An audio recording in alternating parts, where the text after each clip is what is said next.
Good morning. I'm Tom Gardner. I'm here for the Computer History Museum in Tucson, Arizona. It's October 12th, 2015. Today's panel, we have three distinguished 3480 and IBM veterans to talk about tape technology in general, hopefully from acetate through to mylar and chromium dioxide, and about the 3480 media in general. But this really is what you guys want to talk about, not what I want to talk about or the museum wants to hear. We want to hear your recollections of the tape business with emphasis on 3480 media. And now I'll let each of you take a few minutes, 15, 30, whatever you want, to tell us about your background and what brings you to this great facility provided to us by West Press. On my left, first.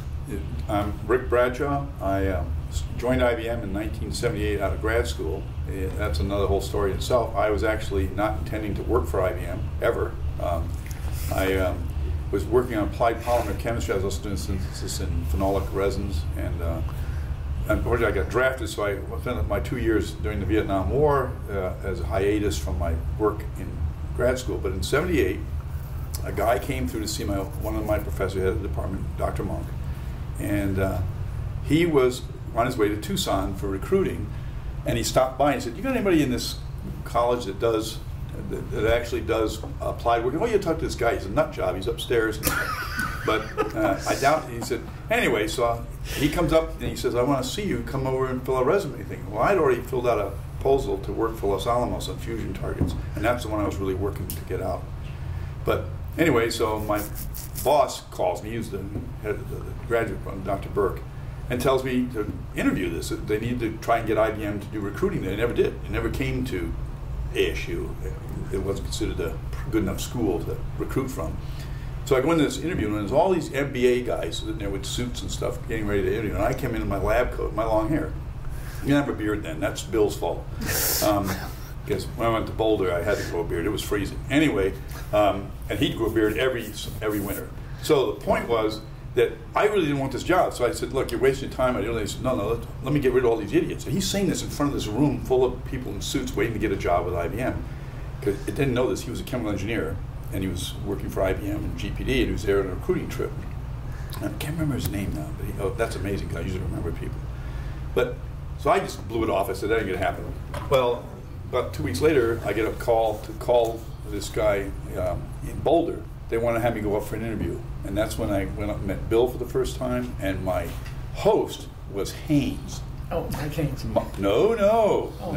The real guy, the chrome guy, Haynes, Dr. Haynes, okay, who worked for Joe Varenka. And I thought for sure I'm not going to get a job at this. Anyway, they made me an offer, which was, at that time, they were hiring me as an engineer for, I think it was $18,000 a year, and this is 1978. My wife, I'd been married not that long, I got married just after I got out now. Anyway, I'm going to screw this up. I know I'm going to give you too much information. The point was, I really didn't want the job, but my wife said, take it. She was afraid because the problem was I was making money from my professor. He was getting me involved with all these other projects, had nothing to do with my PhD, but I was making him a shitload of money. He had like 5 grants and stuff, and he was afraid I'd leave. So I had to get a job to get the hell out of school. So I said, okay. So we went and joined, Joe Varenka hired me and gave me a job. And I thought at the time that he had made a mistake because he really thought I was a good liberal. And he didn't realize I was about as right-wing as in Goldwater, which is another whole story. Because actually, in 7th grade, I actually ran a mock campaign for Barry Goldwater. That's how long ago. And that was in Dhahran, Saudi Arabia. You asked for some.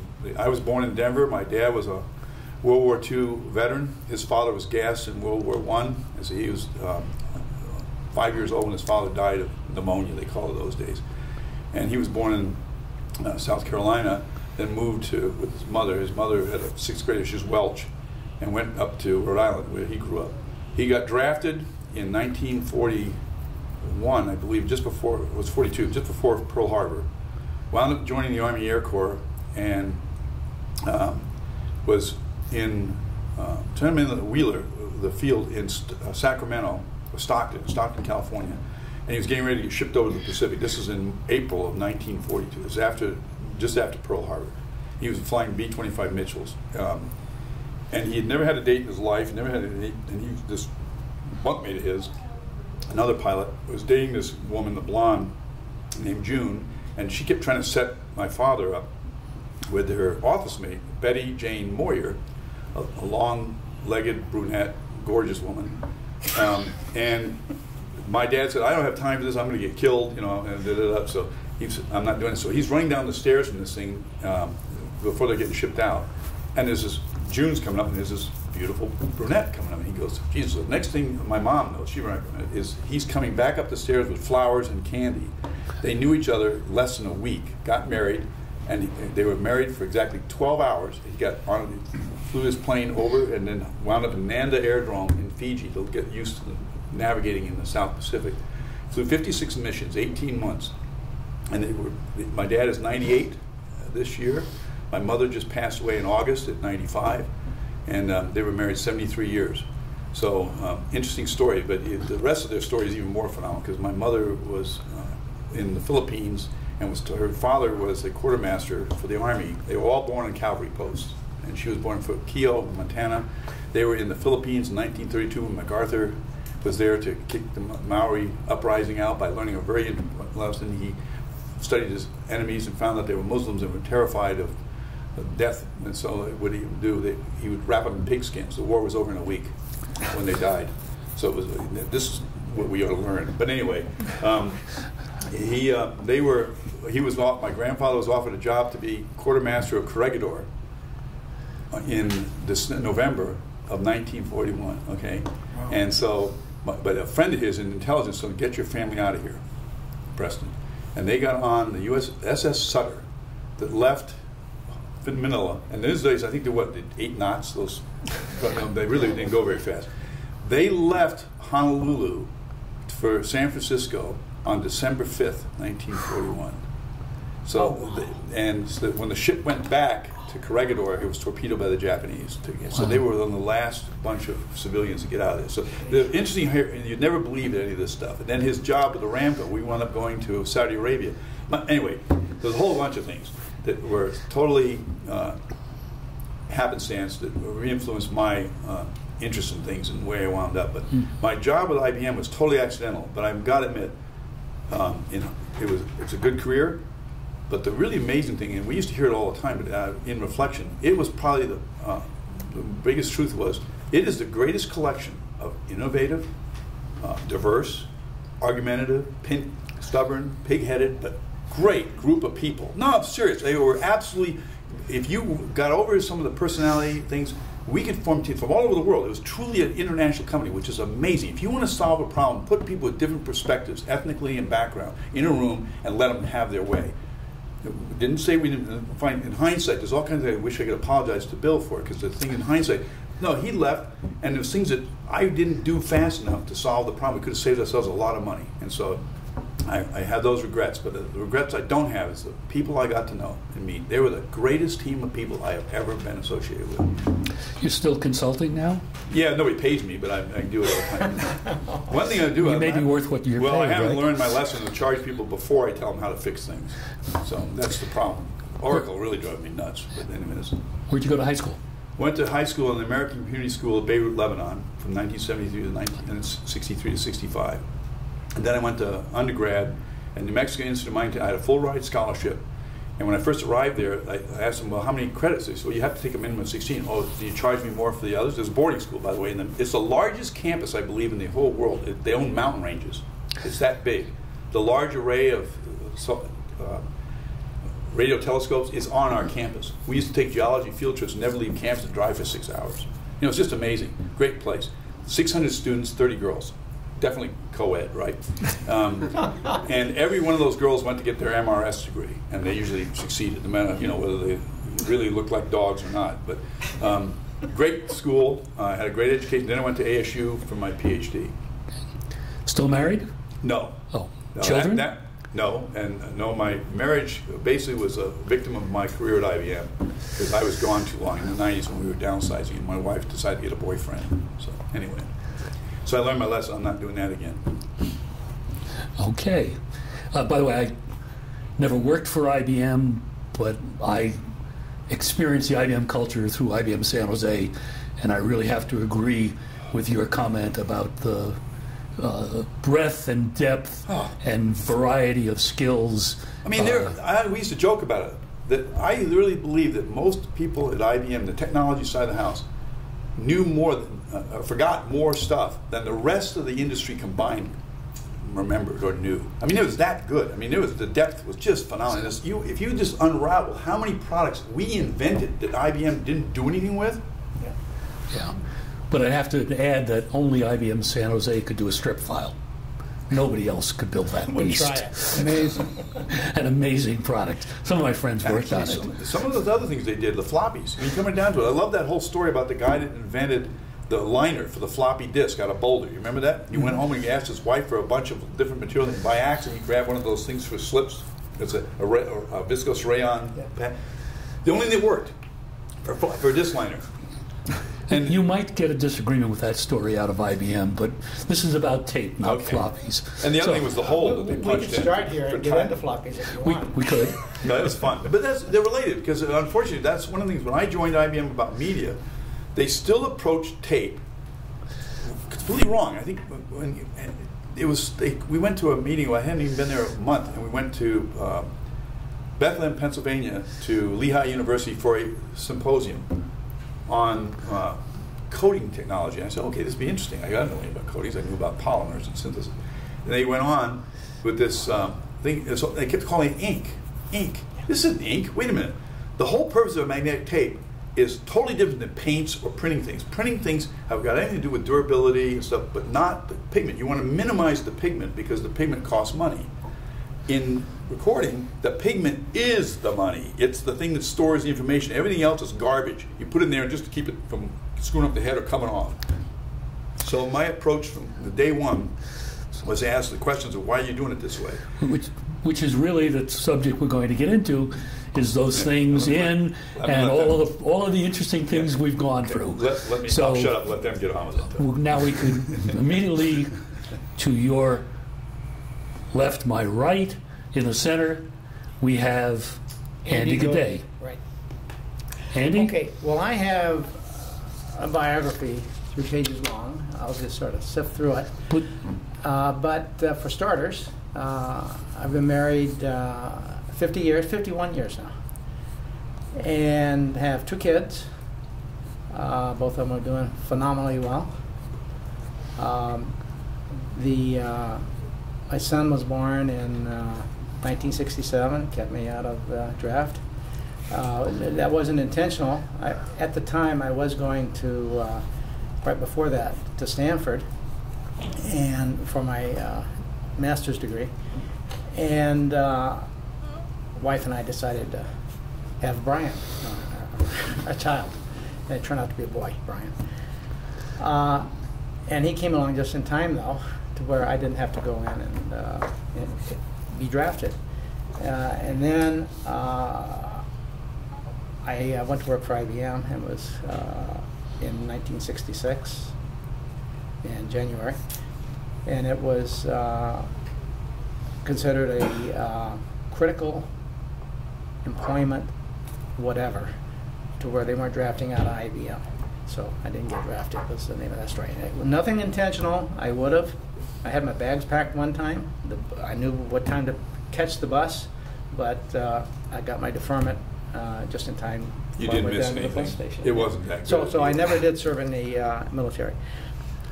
I am a graduate electrical engineer from Sacramento State, Sacramento, California. And then I completed 46 units of postgraduate study in electrical engineering at Stanford and the University of Santa Clara. But that far away from getting my master's, and work just fully encumbered me. I was unable to complete the last 2 or 3 units that I needed. So anyway, never got my master's. Also, my education includes 2 IBM executive management courses. One is International Management School, La Hulpe, Belgium, in 1982. The other is Managing the Enterprise, Columbia University Graduate School of Business, in 1985. My professional experience covers DASD, tape, and optics, and then back to tape, back to optics, back to tape, and then I finally retired in May 2001. Now that's the short of it. If you want the long part of it, if I have the time, just tell me when to cut it off. My professional experience on DASD, I joined IBM in January 1966 as a junior electrical engineer in San Jose. I was promoted to staff engineer in 1970, advisory engineer in 1972, development engineer in 1975, and then a senior engineer in 1977. During that time, I was involved with DASD product development for the mods IBM 33 Model 1 and Model 11, Iceberg, and what was the first one? I think it was Merlin first. Merlin, then Iceberg. Thank you very much. Merlin and Iceberg. And then the 3340 Winchester, the 3350 disk drives, and then in 75 to 79, I structured and formed the initial channel integration effort in IBM San Jose, where I had the responsibility for providing functionality assessment of the first thin film heads and disks and recording channels for the 3380 drive. And did all this on a precision test stand that was a mechanical marvel. We had micro-inch predictable motion, could look at track misregistration effects to the recording channel, introduce noise, change speeds, had all kinds of capabilities. We were able to thoroughly wring out the film heads, film disks, how it came together with the recording channel, which was a real boon, and that's what I basically developed the first department in component channel integration, which was the heads, the disks, and the electronics. And on the precision test stand, I established the major read-write head specification, the dimensions for the film head, the track width, throat height, pole tip shaping, and demonstrated that a modified particulate iron oxide disc with thinner coating and reduced taper, reduced alumina content formulation, and modified buffing operation could achieve the 3380 recording density data capacity objectives, and introduced this particulate disc into the 3380 recording channel in the middle of product assurance testing, where we were seeing nothing but crash, crash, crash, crash, crash, crash. And not to mention names, I better not. But it was the lubrication. It's porosity. It was irreducible porosity. You're right, exactly. The lube would puddle, yes. And it would make the head unstable. He's right. I worked on a task force for that. Oh, you did? Yeah. Oh, okay. But it wasn't resolved, and what saved our bacon there was the fact that the... We're sort of a little off topic. It's very interesting to me as a DASD guy. Yeah. No, but it's related. It is. Honestly, believe it or not, some of the things are involved with the tape. It's my background in particular discs that led me to be able to understand this wet noodle that I got into later, which I had there. Okay, but anyway. It was related. The formulation stuff that we're doing, it was actually something we were already chasing in Tucson. Right. And so in 1978, I was promoted to read-write recording channel technology manager. In 1981, I received, along with Jack Grogan, an Outstanding Achievement Award for my technical work in defining a high-density magnetic recording system for the IBM's 3370 and 3380 disk drives. Then, tape. That's DASD. I don't think I ever went back to DASD. No, that was my initial introduction, and it was only from 1966 through 1980 that I worked on DASD. Then on tape, I was transferred to Tucson in July 1980 as magnetic recording technology manager. From 1980 through 85, I was responsible for pulling the technology together and making sure that it would work and it was integrated into the 3480 drive. We had a lot of woes, and we'll be getting into those later. You know, like hard bands and things like that. That was later. The big one was stick. Well, stick. That was the one that almost killed it. That was the thing that was delaying it, to tell you the truth. We'll talk stick. Yeah. We'll talk all those. The other thing was some things we were learning about magnet recording. But just don't put the cart before the horse. Yeah. Before the horse right now. We're there. But anyway, and let me get up with my notes here. Okay, in 1986, I was appointed manager of technology development, responsible for magnetic tape and optical disc recording. So we started bringing in the optical discs in terms of my career. And electronic technologies, and work closely with San Jose Research in developing this roadmap for the future of storage products for tape and optical discs.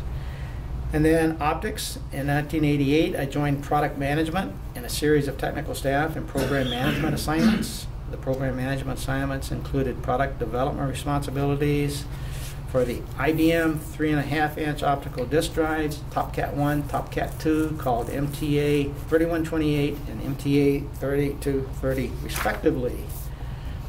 The product development assignment was a real challenge. It involved management in Tucson and internationally inside IBM at IBM Fujisawa, Japan, for systems attachment and microcode and the read-write channel, and externally outside of IBM with Philips in Eindhoven for the drive, servo, optical head, and media. The product was developed, shipped in full volume production from Philips in 22 months. I was just talking about the two optical disc products that I was program manager for, and bringing it together in IBM Fujisawa, Japan, and Philips Eindhoven. And we came up with 2x capacity 6 months after the first product, that was TopCat 2. And work was started on a third generation 5x capacity. So we were going to build a, year after year, leading edge, push it. And that work was sort of torpedoed when IBM, Ray Abazaya, and Eindhoven, Jan Oosterveld got together and decided that the thrust for optical discs should be not in the MO technology, but in the phase change CD-ROM compatible technology. So we abandoned the work on the TopCat product. And I also had the responsibility at that time to bring down the Arimo product, which was a 3.5-inch optical disc drive out of Fujisawa, Japan. With their product office, we brought all that to a successful conclusion.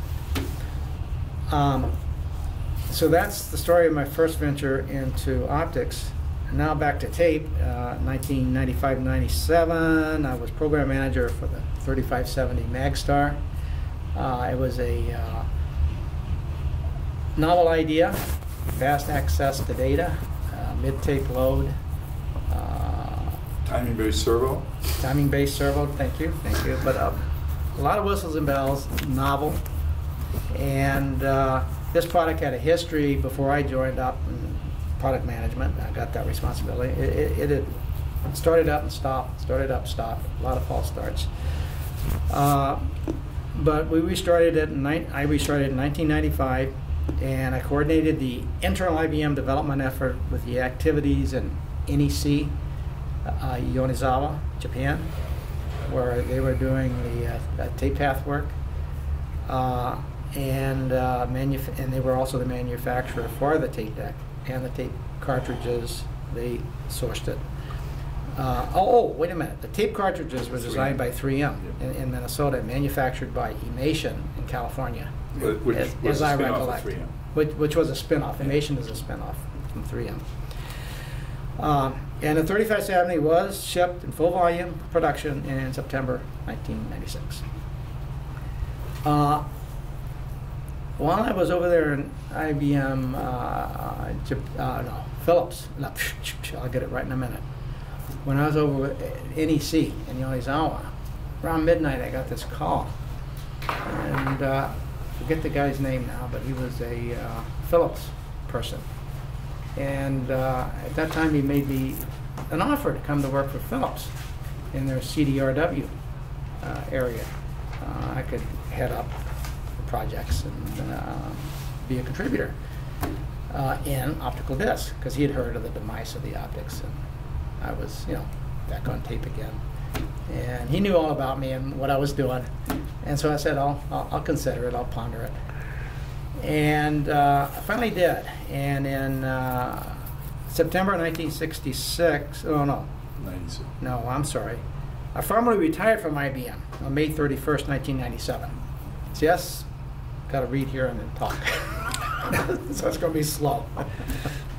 And I accepted an offer from Philips as Director of CDRW Projects.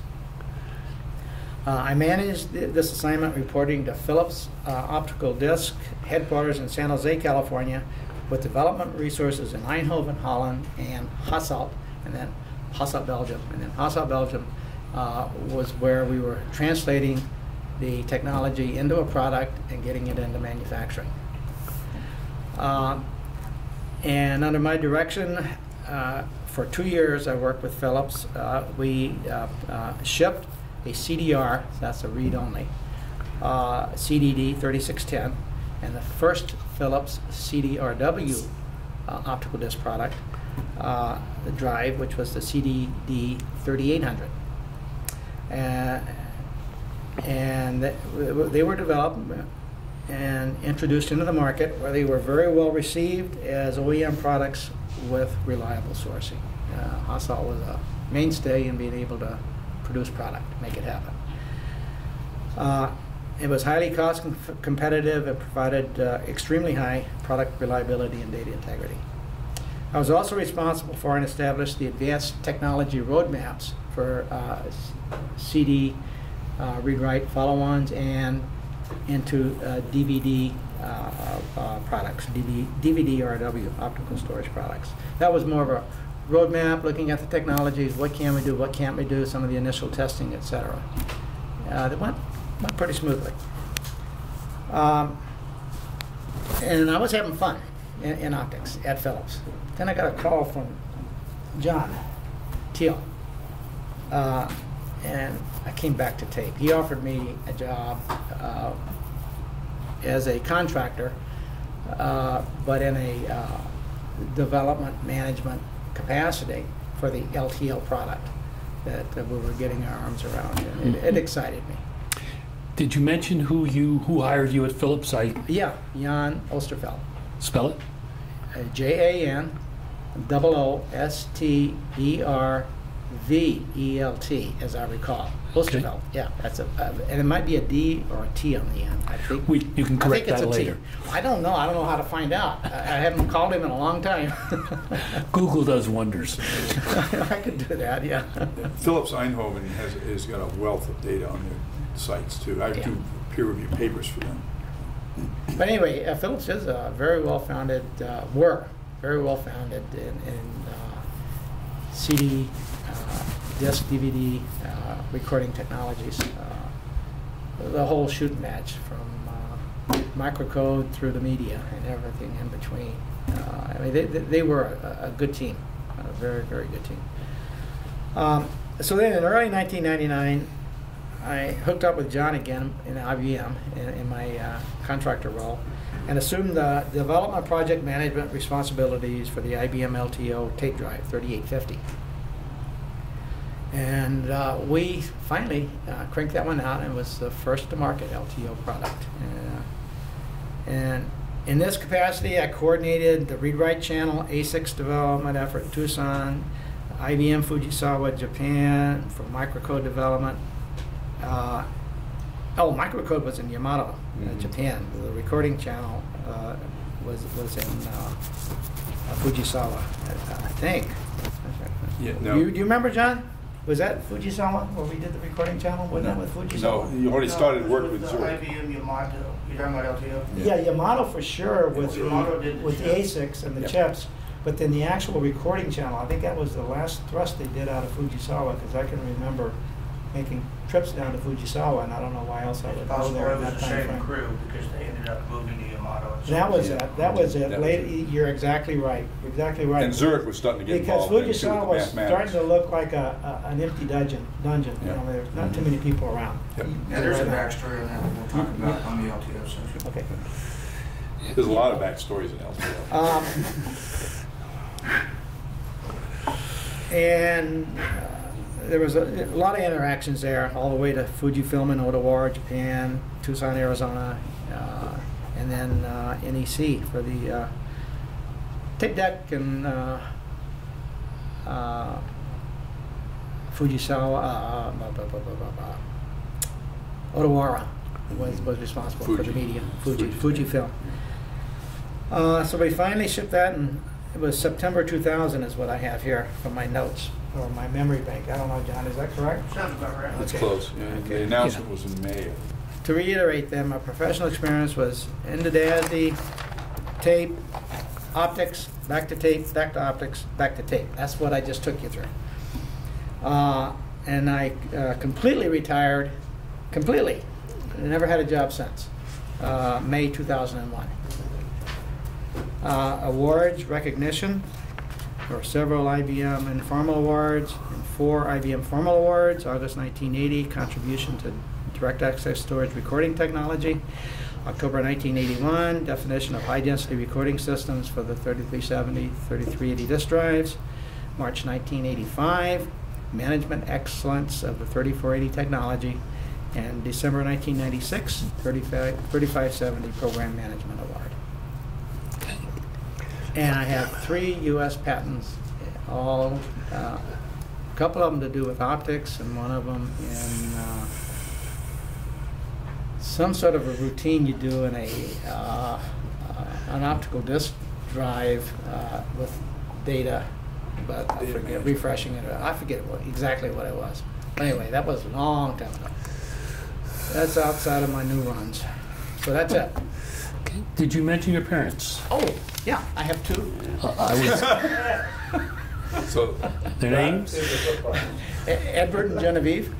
And they were both from Texas. That's where they were born. Oh no, my dad was probably born in Louisiana.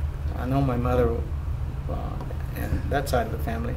I remember growing up in Bay City, Texas, and riding horses out at Grandpa's place and Grandma's place.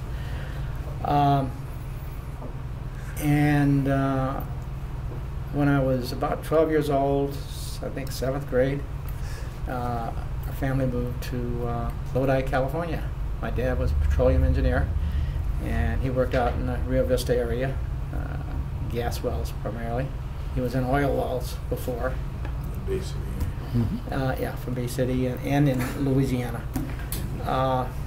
When I was a youngster, my dad was hopping from job to job to job, and I changed schools from 1st grade. I never went to kindergarten. 1st grade through about the 6th grade, I think, about 15 times. It was always bump, bump, bump, bump, bump. So I got around when I was a youngster. The family was always on the move. And then, boy, did I have a Texas accent when I moved from Bay City, Texas to Lodi, California. My dad got a job he was working for Dow at the time, and then he transferred to Brazos Oil and Gas Company. That's in one of their operations was in the Rio Vista area, out in the Delta in California, over by San Francisco. The bay sort of seeps in there. And Mother's maiden name? Richards, R-I-C-H-E-R-S. Grandparents all born in the U.S.? Yes, yes. They weren't immigrants, no. But their parents were from Germany and England, I think. Yeah. What do you do for fun now that you're retired? Today, I was trying to remember something about my early career. Oh yeah. And then I had this very strong Texas accent. And I was into this grammar school in Woodbridge, California. That's right around Lodi. and I could not understand anybody. It took me weeks, and I'd have to say, slow down in my drawl. I don't understand. My teacher also. But I overcame that, and I adapted fairly well, and then I ran for student body president and won election in grammar school. Then I went to high school, and then Sacramento State, right to it, no gaps. And then Sacramento State went right into Stanford. But then wife and I started thinking about having a kid, and she was a social worker. And if she was having a kid, I couldn't be at Stanford. So that's when I started looking for a job, and I took the IBM offer. And the other one that I interviewed was Lockheed, and there was one other one, I forget what it was. But anyway, I liked the IBM management that I interviewed with, and I was sold.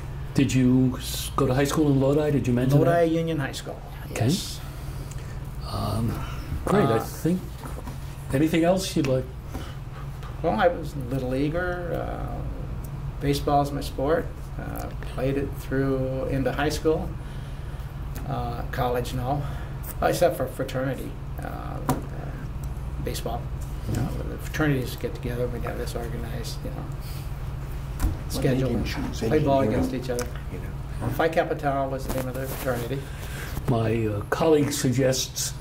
I can keep we asked him, going. what made you choose engineering? Actually, I should go back and ask. Engineering, I got in, I was always going to go to college. My parents said, thou shalt. And so I did. My first year, I studied, I was commuting. So I was commuting back home from Sacramento State, about a 30-minute drive one way. And was doing famously in all my courses, but I still didn't know what I was going to be.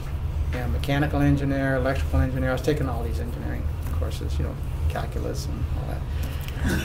And so then I started the second year, and I joined the fraternity. At the time, it was a local fraternity. Phi Kappa Tau came later, a year later. We went national with Phi Kappa Tau. But the second year, all I did was party. I did not study. I did not go to my classes. I got an A in logic, but flunked the rest. French. I was wanting to convert and be a doctor. So I was going to study medicine. So I went to biology and went to it was a full curriculum. And the night before the logic final, I decided to read the book. So I stayed up all night. Spock would say that sounds logical. Yeah. Anyway, took the test, and that's the only course I got an A in. And obviously, the others I didn't even go to class, so I flunked them. So I was way down on the end of the totem pole. I was, .000 something GPA, but my first year I got A's and B's. Then I met my wife. And she was in a sorority, and so we got pinned. And pinned means fraternity guy and a sorority gal, and I give her my fraternity pin. And so now we're pinned, sort of like engagement. But then we were married a couple of years later. And she really shook me up. And I said, I've got to do something with my life. So I went back in, I said, I'm going into electrical engineering. I made up my mind. So Linda, my wife, helped me make up my mind. And for the next 3 years, straight A's. The Dean's Honor List, the whole thing. So it was a success, and I got accepted into Stanford and all that sort of stuff. But, trials and tribulations, and I don't know if you want that kind of story or not, but it was fun in the fraternity for that 1 year. I guess I stayed in the fraternity through graduation, but I did not participate as vigorously. Pulled its GPA average up, though. Yeah, I graduated with a 3.6 or something with that I think it was a 1.2 GPA that I had from my freshman to my second year when I...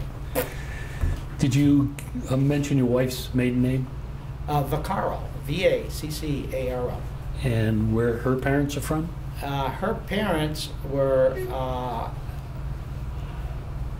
both born in the U.S., Chicago and Louisiana, New Orleans area. Their parents came from Sicily, so my wife's 100% Sicilian. And nice lady. Great, I think that's pretty good. I've got a couple of questions that I should have asked Rick, but we won't get back to Rick yet. We'll go to your left, my right. Oh, okay. Bill.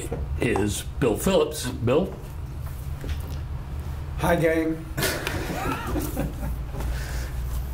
I am an only child born in Chicago, Illinois in the mid-30s. My mother, father, and grandmother came from Southern Illinois. And in Southern Illinois, everybody has two names. My cousins were Lauren Ray, Billie Jean, Lauren, and I was Billy Burrell. Billy who?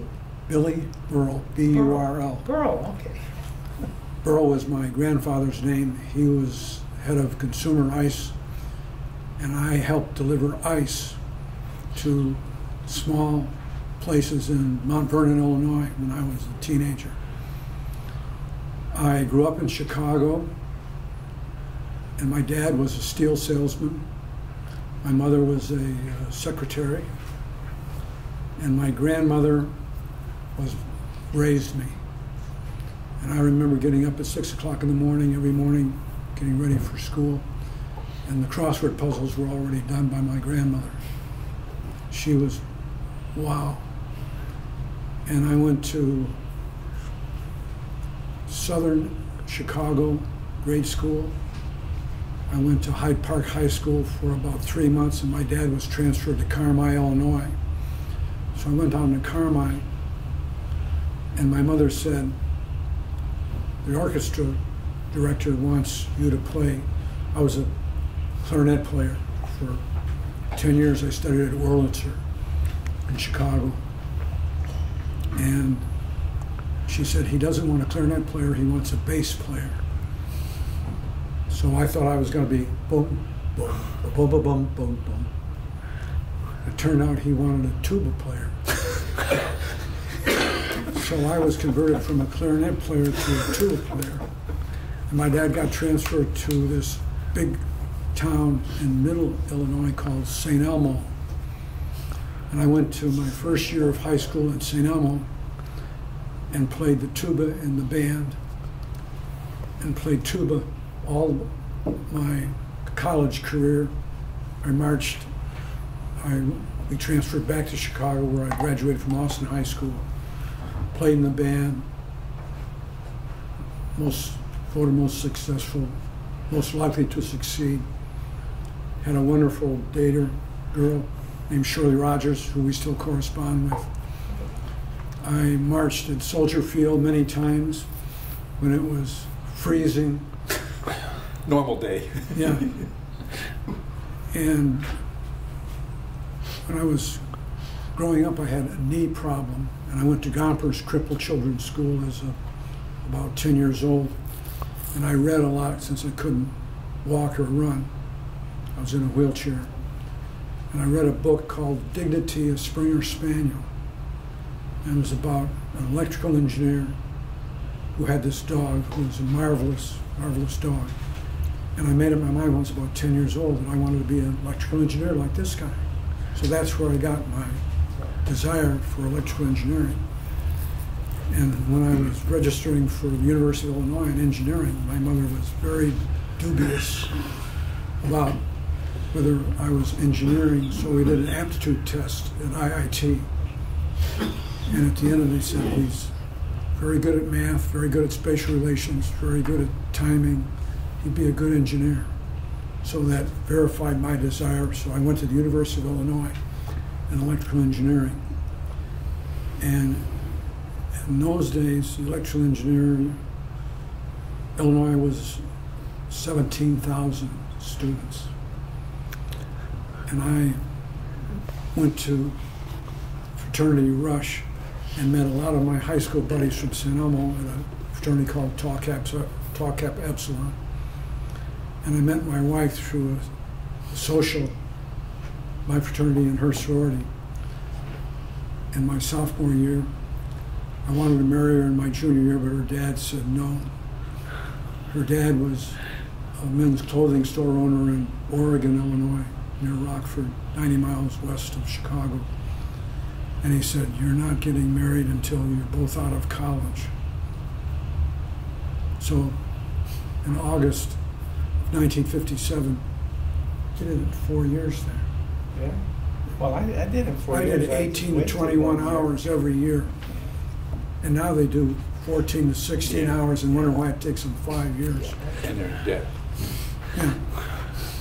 And the University of Illinois was free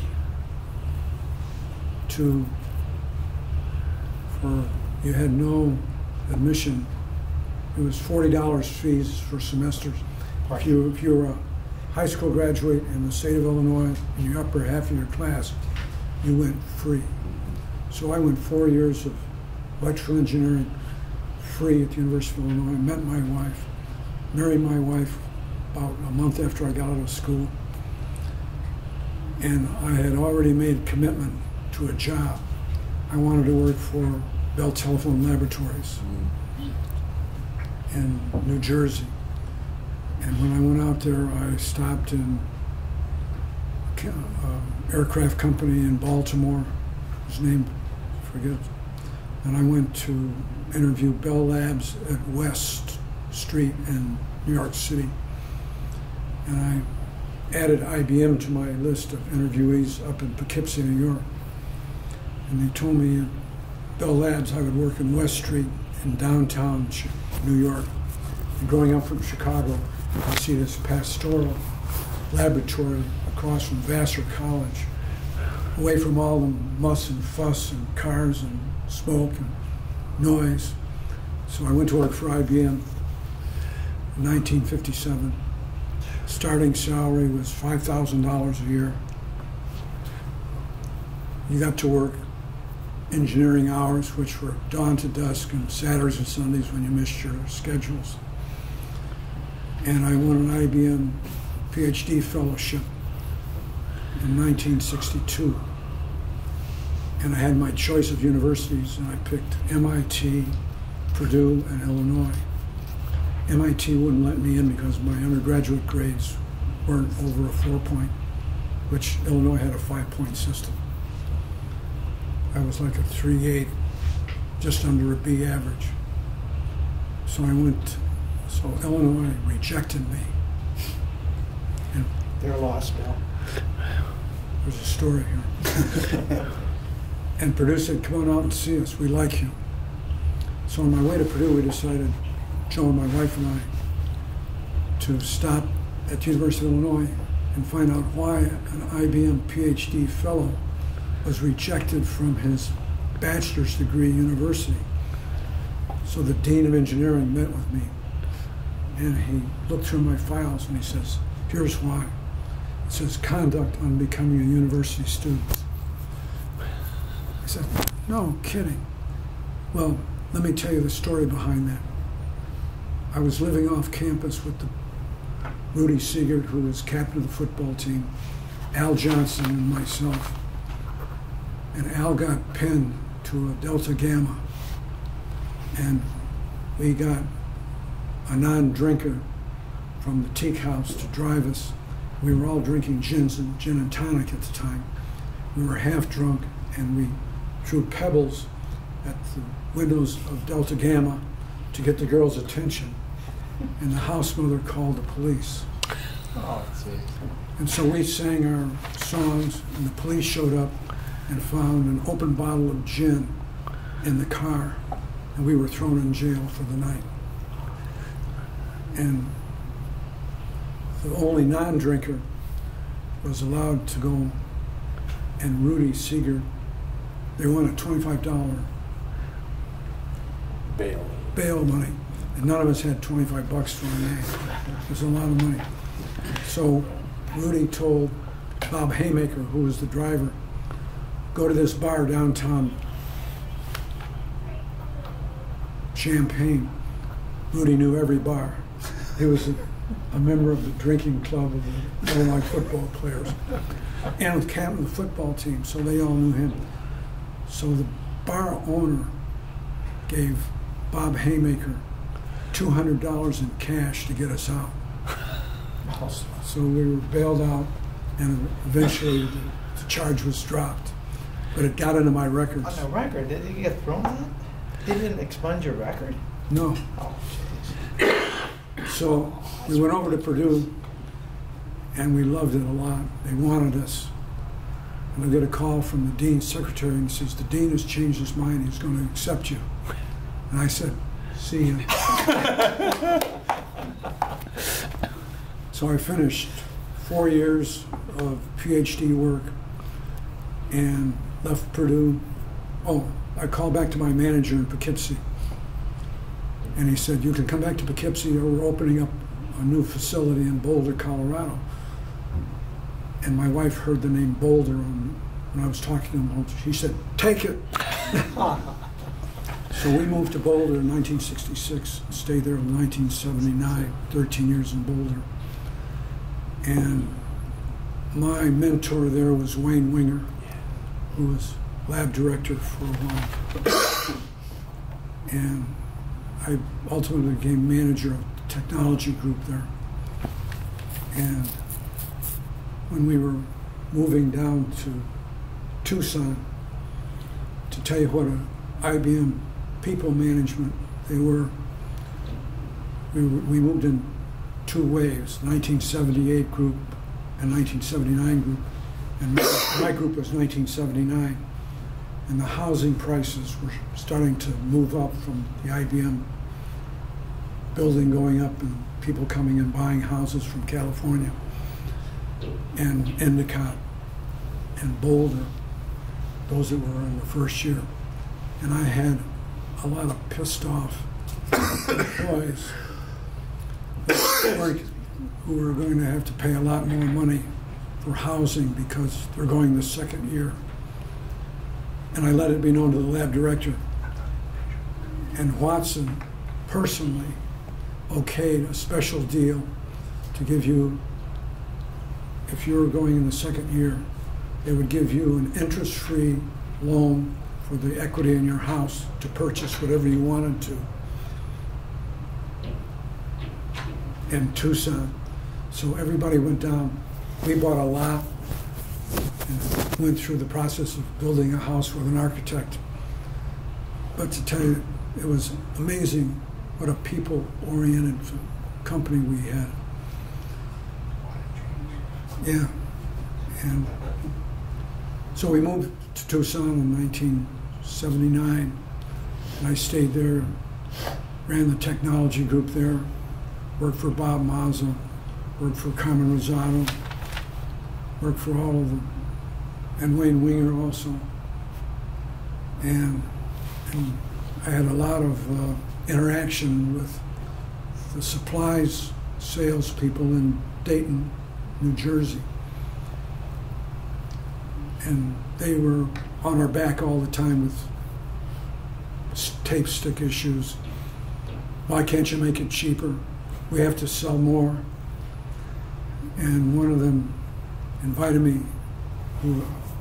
I'm a golfer, and he invited me to come to Colorado Springs to a new company he was vice president of sales with, and he wanted me to play golf at the Broadmoor. So how could I not go up to this new company called Brown Disc? And I really fell in love with the whole environment, and the new product was going to be floppy disks, both 5 1/4 and 3 1/2. We made the first US 3 1/2, but I wasn't sure about the commitment. So I had my wife come up 2 weeks later to meet Ben Brown. She has a fabulous ability to judge people.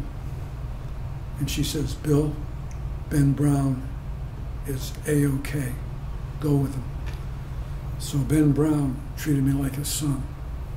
And we had a great 4 months And then we were bought by a French chemical company, Rome Poulenc. And Fritz Meyer, our chief financial officer, who's now a well-known stock and bond advisor out of Denver, came in one morning and said, "Bill, sign this." I said, "Fritz, you know I don't sign anything without reading it." He says, "Bill, sign it." I said, "What is it?" He says, "It's an offer to buy all of your stock options for $6 a share from Rome Poulenc." Where do I sign?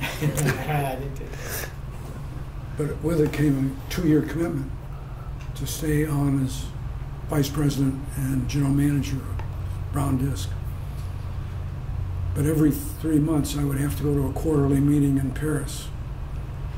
So my secretary said to me one time, "Bill, you have the greatest job every quarter." Yeah, that does sound like a rough life. You would go to Rome Poulenc executive offices in Paris. I would leave on Saturday and get there and come home on Tuesday. So it wasn't a very long time in Paris. And I retired.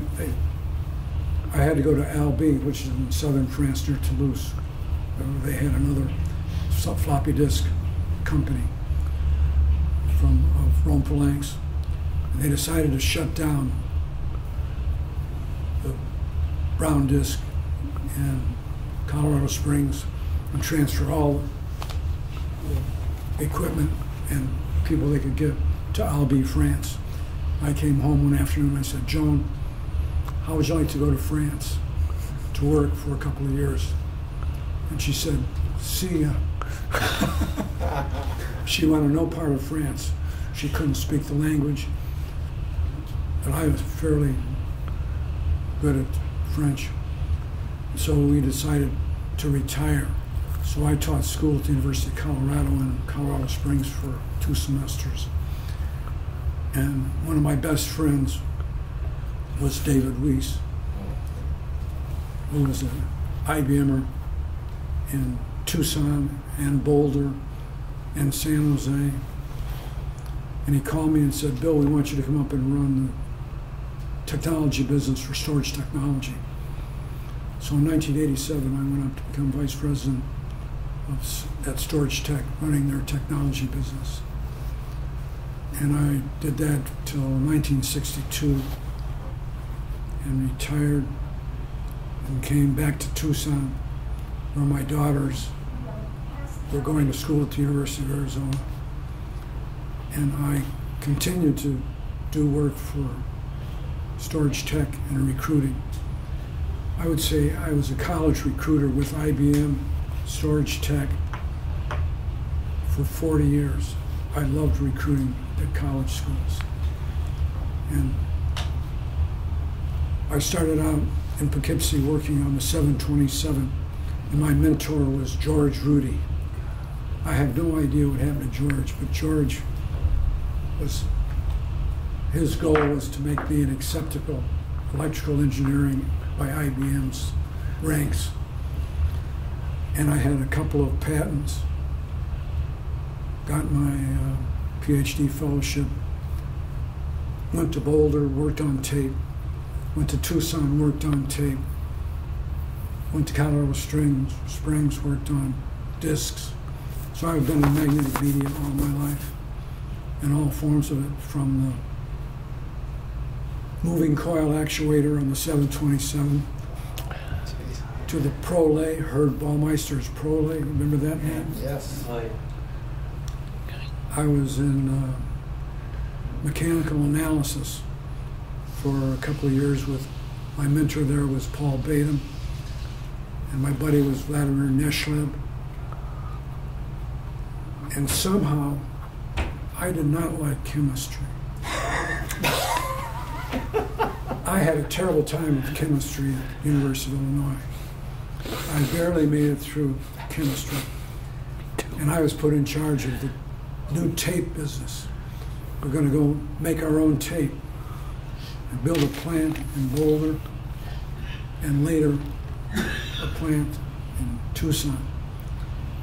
Well, Boulder had their own manufacturing facility, and the manufacturing guys did everything in the new building in Boulder for making tape. And the engineers were sort of in the engineering side. There were a lot of manufacturing engineers, very talented, but we had very little to do with the actual facility in Boulder.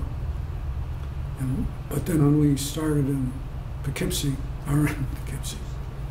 when we went to Tucson, we went down to survey the facility, and we noticed planes flying off the end of Davis-Monthan Air Force Base. So we went to see the commander, whose name I forget, Lieutenant Colonel. And we told him we'd have 4 20,000-gallon volatile organic storage tanks sitting off 2 miles to the northeast of your runway. And I wanted to know if we could get, if your plane went over that. And he says, we never go over that facility where it's going to be. So my first visit to there to look at the groundbreaking, I'm standing there, and here comes a fighter plane right over my head. Another part of the story is we're up and running, building tape, doing well. It's a Saturday morning, I'm playing golf at 49ers golf course out east of town. And it's a Saturday morning, and I hear this, hello? I said, oh, damn. We just blew up the building. And I looked behind him, and I saw white. And I said, whew, all the organics burned black. And a guy with a big rake had broken an interstate gas line and was killed in the explosion. And fortunately, it wasn't our facility. And on a Saturday, it wouldn't have been as deadly as it would, because it would kill a couple thousand people during the workday. And what I remember most about tape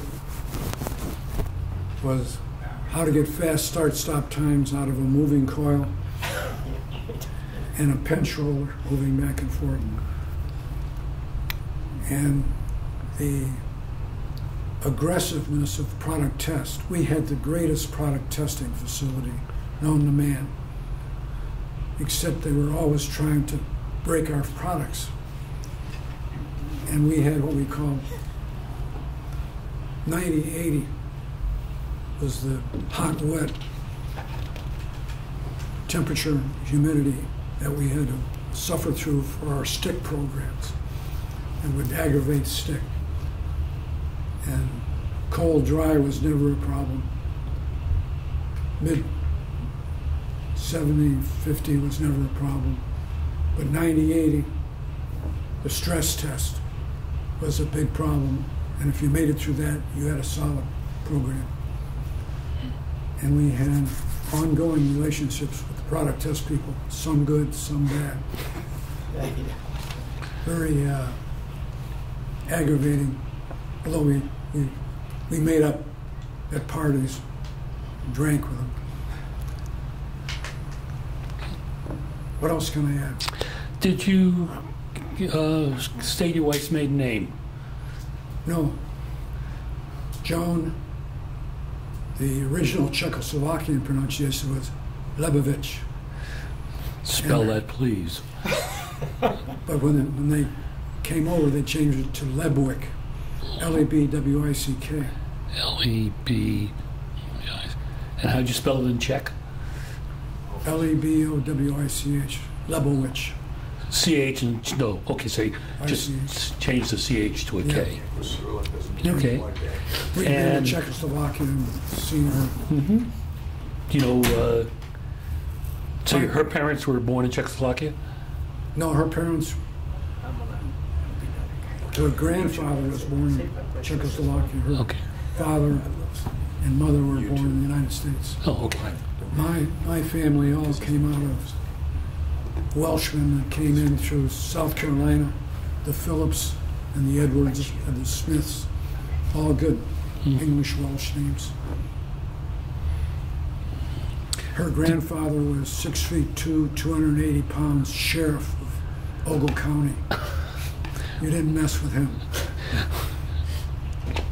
When did you say when you started at Brown Disc? I don't remember if you said the year. 1984. 1984. And I'm not sure, did you say why you became an engineer? I became engrossed with the book Dignity, a Springer Spaniel. Gotcha. And You did? the owner of Dignity was an electrical engineer, and I just liked the way he thought Sure. and the process he used. Okay. I was my mantra was, don't reinvent the wheel. And that has saved me and my engineers and my family tons of money. But I cannot tell you how many people want to discover and make the same mistakes other people have made. Oh, yeah. So whenever I go on a project, my first instructions was, has this ever been done before?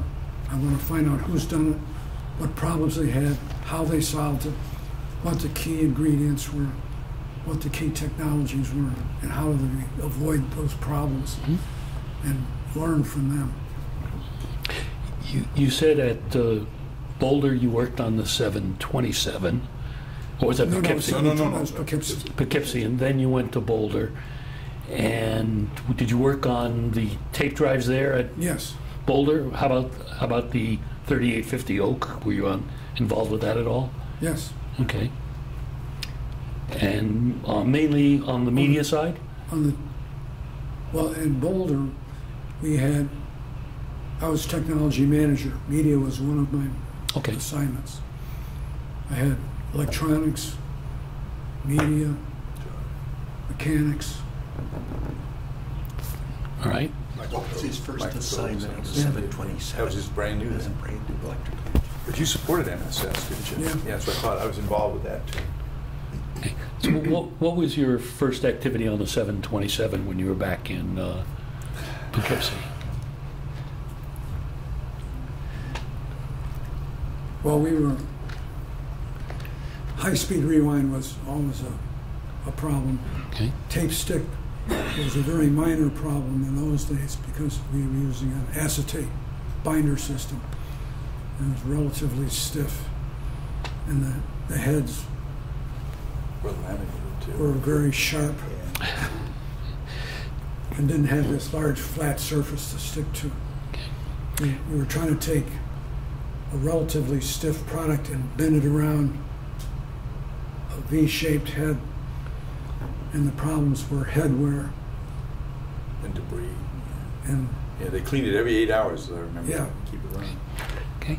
Did you happen to work with I'll probably mispronounce the name, Weidenheimer or Buslick? Both. Both. And you may be the only person who can tell us any interesting stories about either of them. well, they were famous for inventing the product, That's for sure. and they came out of New York, Mm-hmm.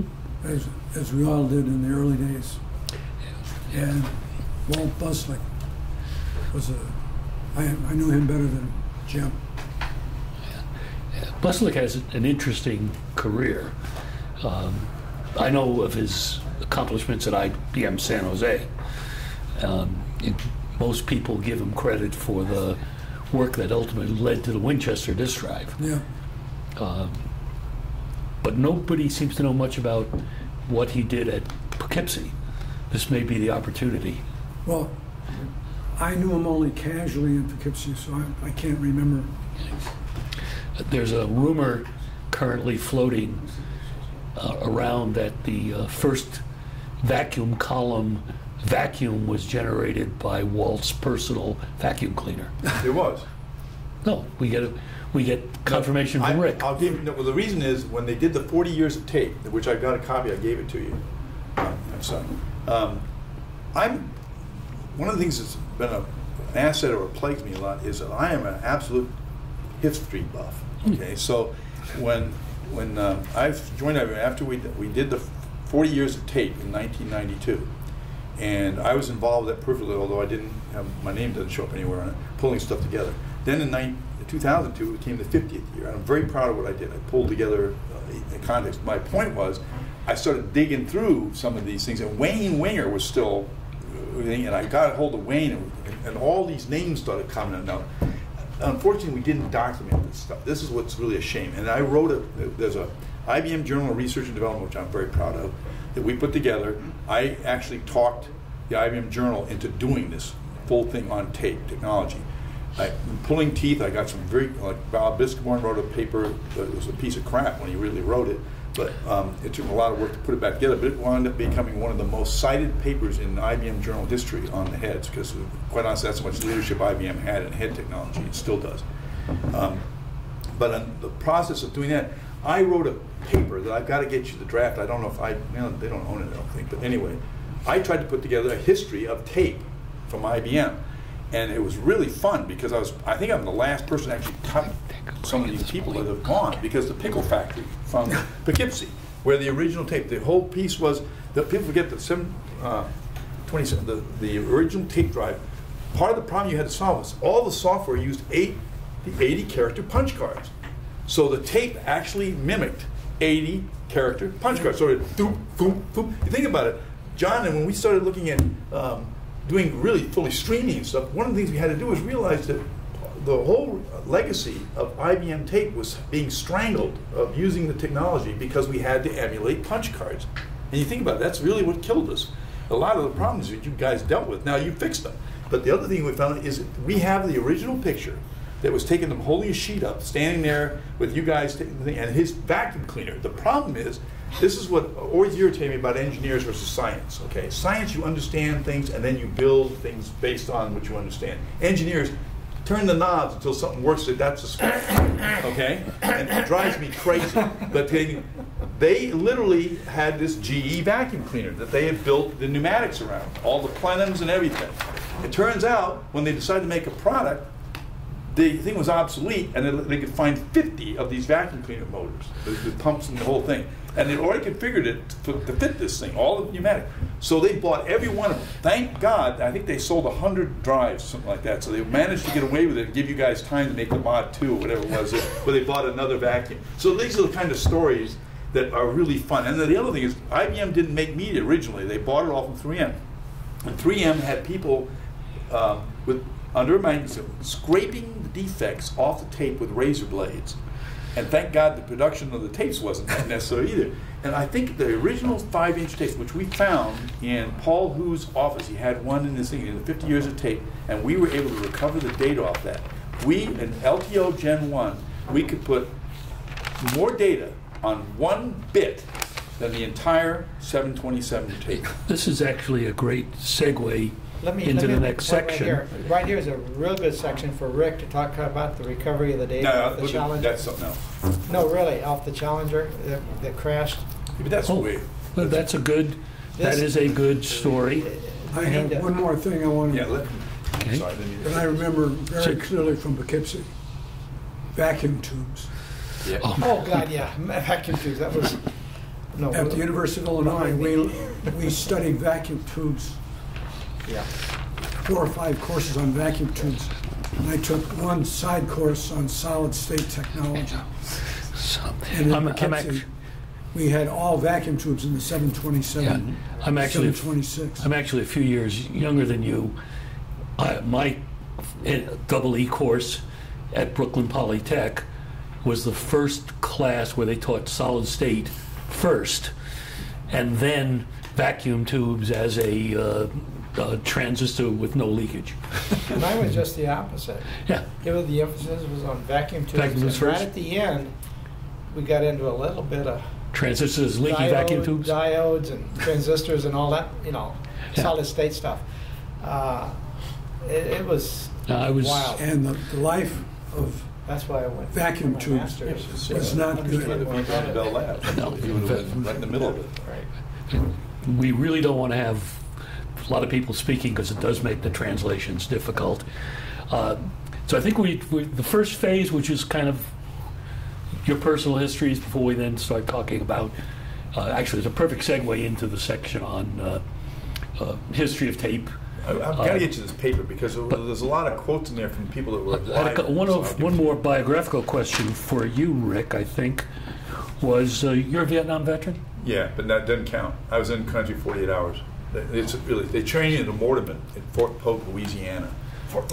Mortars? Mortars, 92 millimeter. Yeah, but the guy that took me, and the other thing is they took me out to night fire.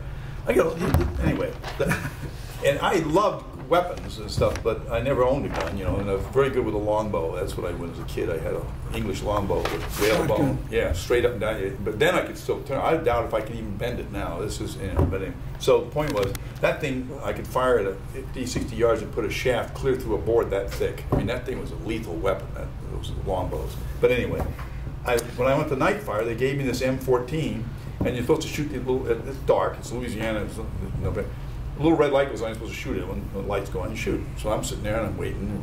Everybody else is done, and I've still got 8 rounds, 16 rounds in the magazine. The guy comes up, he said, Bradshaw, well, there's no more lights.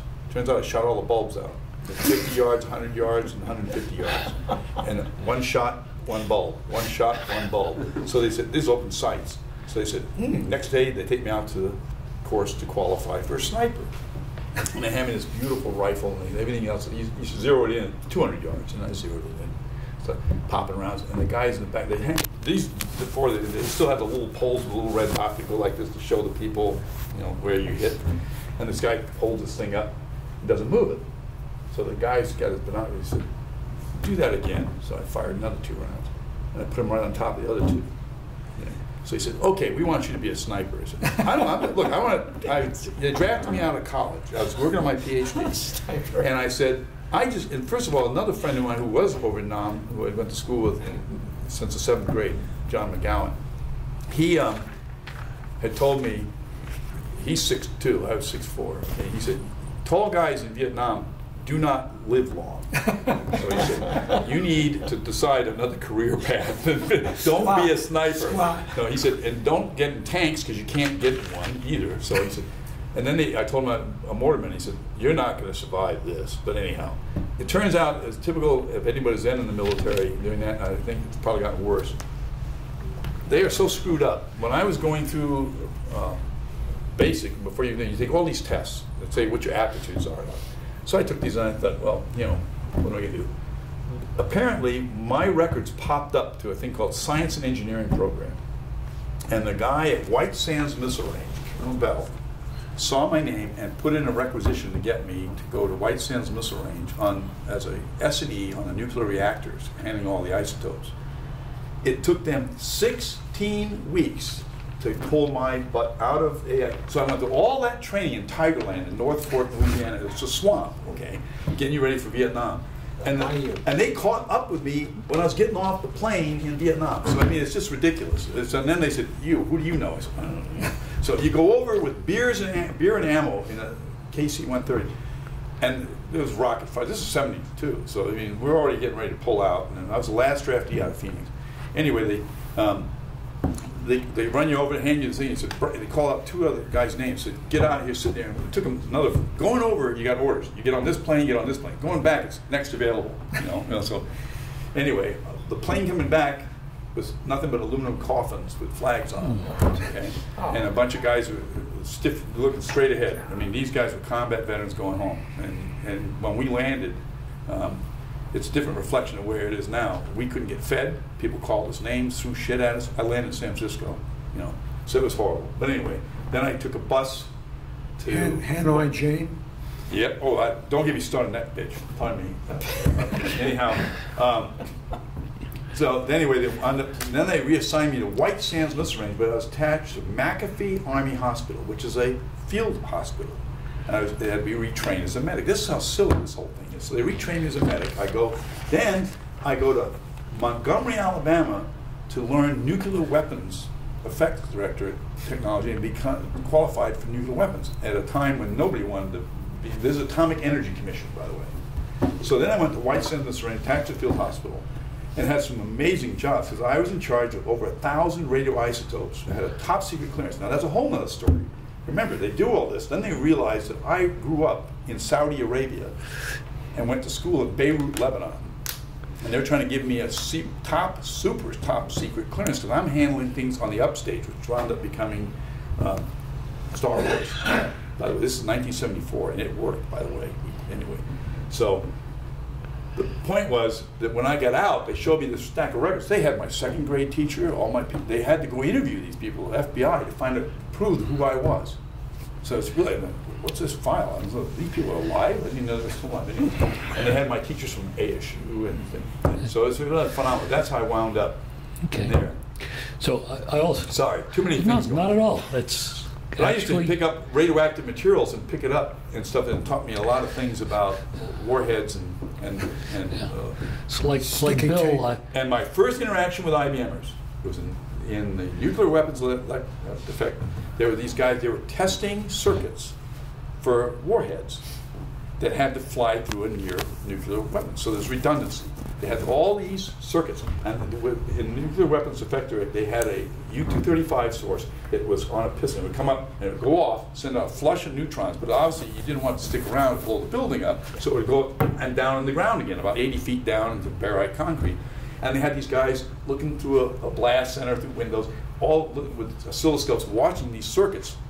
And these guys are all in suits. I mean, they all looked like they were pretty much the same. Some were bald, some weren't, but the other thing is they all had the same color suits, and they're all, and the thing goes off, and it goes, and they're going, and I'm standing behind it. I had to pick up, if anything falls out, and it happened once before, where the rings broke off and the uranium was rolling around the floor. Well, I'm the idiot that's going to pick it up, you know. Oh no, dosimeters and stuff. That explains a lot, by the way. I get a lot of radiation doses. That's what... But anyway, these guys start cheering.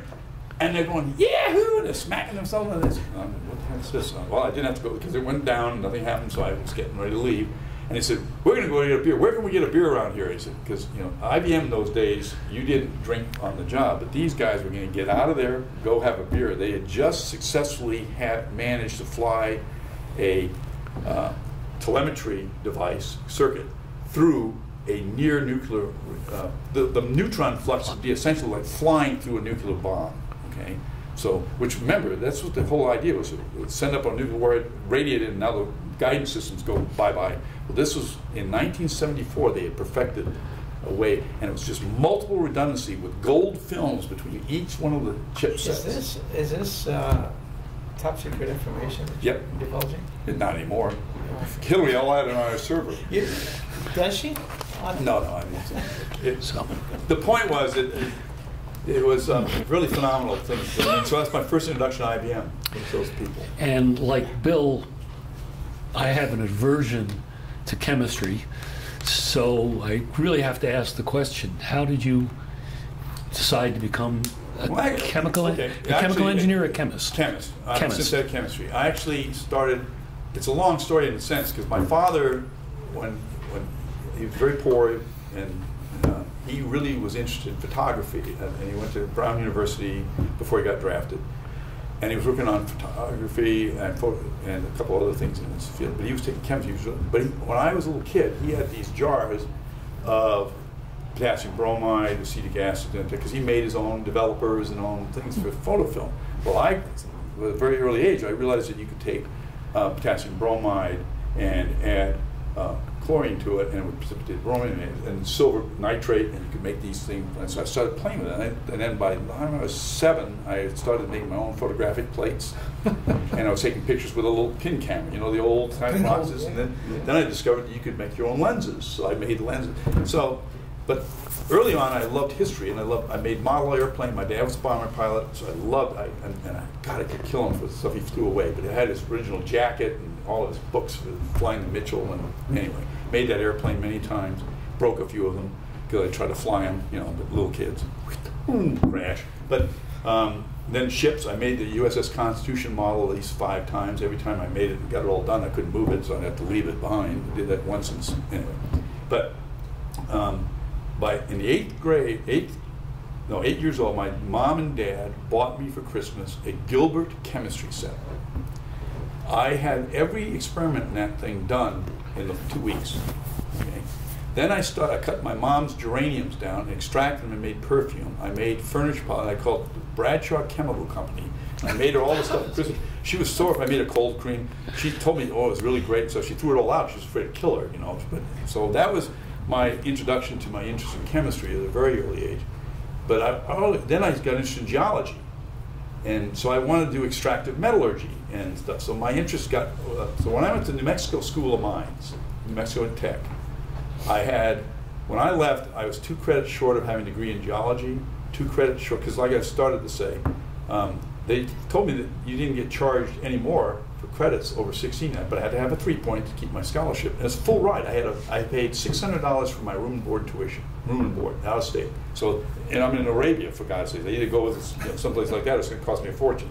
And my sister was going to Trinity, and my dad was paying her $3,200 a semester for her, so he couldn't afford to put me to school. I said, that's it. There's nothing to do there but study. I think I never took less than 22 credits, like Bill. Where am I going to go? There's no girls. You're in Socorro, New Mexico, which means help in Spanish, okay, for a good reason. There is nothing to do there. And I didn't drink until I was 21, so they let me, and I didn't know how to drive, so I learned to drive there. And we'd get these trucks and drag all the guys down for beer bus down by the river, and I'd drive them home. And we'd have bodies hanging over the side of this thing. New Mexico Tech, great school. Anyway, I really loved chemistry. And when I got an accident, I had a job as a research associate, end of my sophomore year, with a guy who just had left Dow. He was a Mormon guy, Melvin Hatch, who had over 190 patents with Dow Chemical in ion exchange resins and synthetic polymer chemistry. And he came to Tech because he wanted to get back closer to Utah. He's one of the Hatches of Utah. And when he got there, I was the ace student in organic chemistry for the year. And so he took over the second semester. And the first test, he said, well, we're taking Cram and Hammer, which is nobody but Caltech and Tech still taught Cram and Hammer, which is a brutal textbook. Okay? He said, well, you guys have already done the first thing. I'm not repeating any of that. So now we're going to do that. Every day's lecture would be another chapter. He said, we're going to finish this book this semester. We're going to finish this thing. He was a brilliant guy. He worked for Donald Cram, so that's one of the reasons why he got his PhD for Donald Cram. Net out was that the first test, I had gotten A's, I mean like 100% on every exam that prior to Dr. Brower had given us. And he gives back and he's saying, I don't know what's wrong with you guys. You're supposed to be so good at chemistry and stuff, but you guys don't know shit. And that's the words. He's a Mormon. He doesn't usually say things like that. And yeah, so he comes out and he hands me mine, and I looked at it, it was a 64. And I go, I had never gotten less than 90-something% on an exam. And but I couldn't finish it. He had these, it was all, everything on the exam, you couldn't just say use this to make this synthesis or whatever. You had to make everything from inorganic or natural sources as a reagent before you did. So you fermented alcohol to make alcohols, you made ketones, so you learned, but you had to do it all on the side. Well, I did them all, and then realized that half the time was up. So I'm scrambling to go. Anyway, point was, the next highest score was 20. Okay.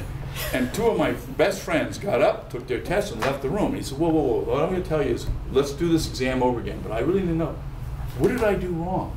He said, first of all, there's enough time to do this. And this test was a comprehensive test of organic chemistry. The bad news is we all rebelled. And he took me aside in his office. He said, I'd really like you to come work for me. $1.20 an hour, by the way. That was 1967. And best thing I ever did, because $1.25 an hour. Yeah, and within 6 months we made 3 patents on thermally reversible ion exchange resins. And by the way, he's the brains. I was just the guy running this thing. This guy was really creative. It was a good lesson working with you guys in Boulder, because he was one of these guys who took cheap things. Like we had an automated cycler for these ion exchange columns using a crock pot that he bought at a yard sale to boil the water, and he had a little kitchen timer. Everything was Rube Goldberg, and it looked like it too, which if you remember when we did the Challenger, it looked just like that in my lab too. But the point was that I learned so much from this guy, and we wound up making the first thermally reversible ion exchange, and Saudi Arabia bought it to desalinize salt water. Dow made a fortune on it. So they first time I'd ever met, we went out the end, I had my Roadrunner then, I just bought my first car in '68, I went and picked up my '69 Roadrunner. And he had me, because he was really cheap, he had a Rambler. So he wanted me to take him out to meet these guys at the Socorro airport from Dow. The lawyers had flown down, okay? And some executive, I don't know, to make us sign these patents. We literally, the plane's sitting there, prop plane, but not the short airport. Sign these documents, and they gave me a $50 bonus for what turned out to be a $40 million patent. Oh, geez. But they didn't have to give me a thing. But I was signing all these things saying I have no claim to this. But anyway, it got me into grad school. But it's a thermally reversible ion exchange resin. A very neat idea. It was a cage macroreticular resin, whatever, but made of styrene, where you expand it, and because of the expansion thermally, the bonds that would form to extract ions out of salt water would pop open, and out would come a 50-fold increase in the sound. As soon as it got cool, salt just fell out of this stuff. Okay, but what came out was almost pure water on the other end. And see, Saudi Arabia had plenty of energy, but they didn't have a lot of water. Okay, and on both sides they got a huge saline. The Persian Gulf and the Red Sea are extremely saline. And the other thing is, we were actually, because I was involved before that in ion exchange resin capture for mines, for extracting trace amounts of very expensive nickel, cobalt, cadmium ions that were the waste that was thrown out. Well, we developed a resin that was specific for one ion by this whole method of trapping. It was really neat stuff. So that was my first patent, but my name is down as a sign-off. My name's not on the patent. It's just contributions by Richard Bradshaw, who's disavowed any claim to this patent. Okay, that's probably, that is chemistry, yeah. Which, like Bill, was not my favorite subject in college either. I like making things, and one thing about synthetic chemistry, you have something in your hand, you're done with it. That's what I like. I still like, I work on cars, I work on machines. Take a break now? Yeah, love it. Yeah. So for the next hour, perhaps, we'll talk about tape technologies other than the medium itself, unless it really gets into it, and focus more on the history of these things, such as, let's start with the transport from vacuum tubes to direct drive, I guess, but I'm a disk drive guy, so why don't you tell me about it? Well, let me interject just a minute. Sure. You can get a technologist's point of view from Bill and Rick. That's not what counts in the end. In analysis, a lot of the problems, the design, the development of a tape path, the vacuum columns, the reel-to-reel servoing, all that sort of stuff, those were changes that were made from the old 3480 and prior 3420 and prior tape drives, tape decks.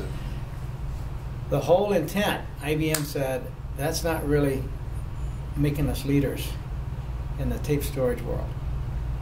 We're losing out. Reliability, customers, it's just not hacking. Footprint, energy. Footprint, energy, on and on and on. There's a lot of factors there that just weren't cutting it. So IBM reached deep in their pocket and said, here's a bunch of money, go build a plant site in Tucson. Now, how they selected Tucson, I think the university and, the environment's neat, nice. Or maybe it wasn't where Jesse Owita was.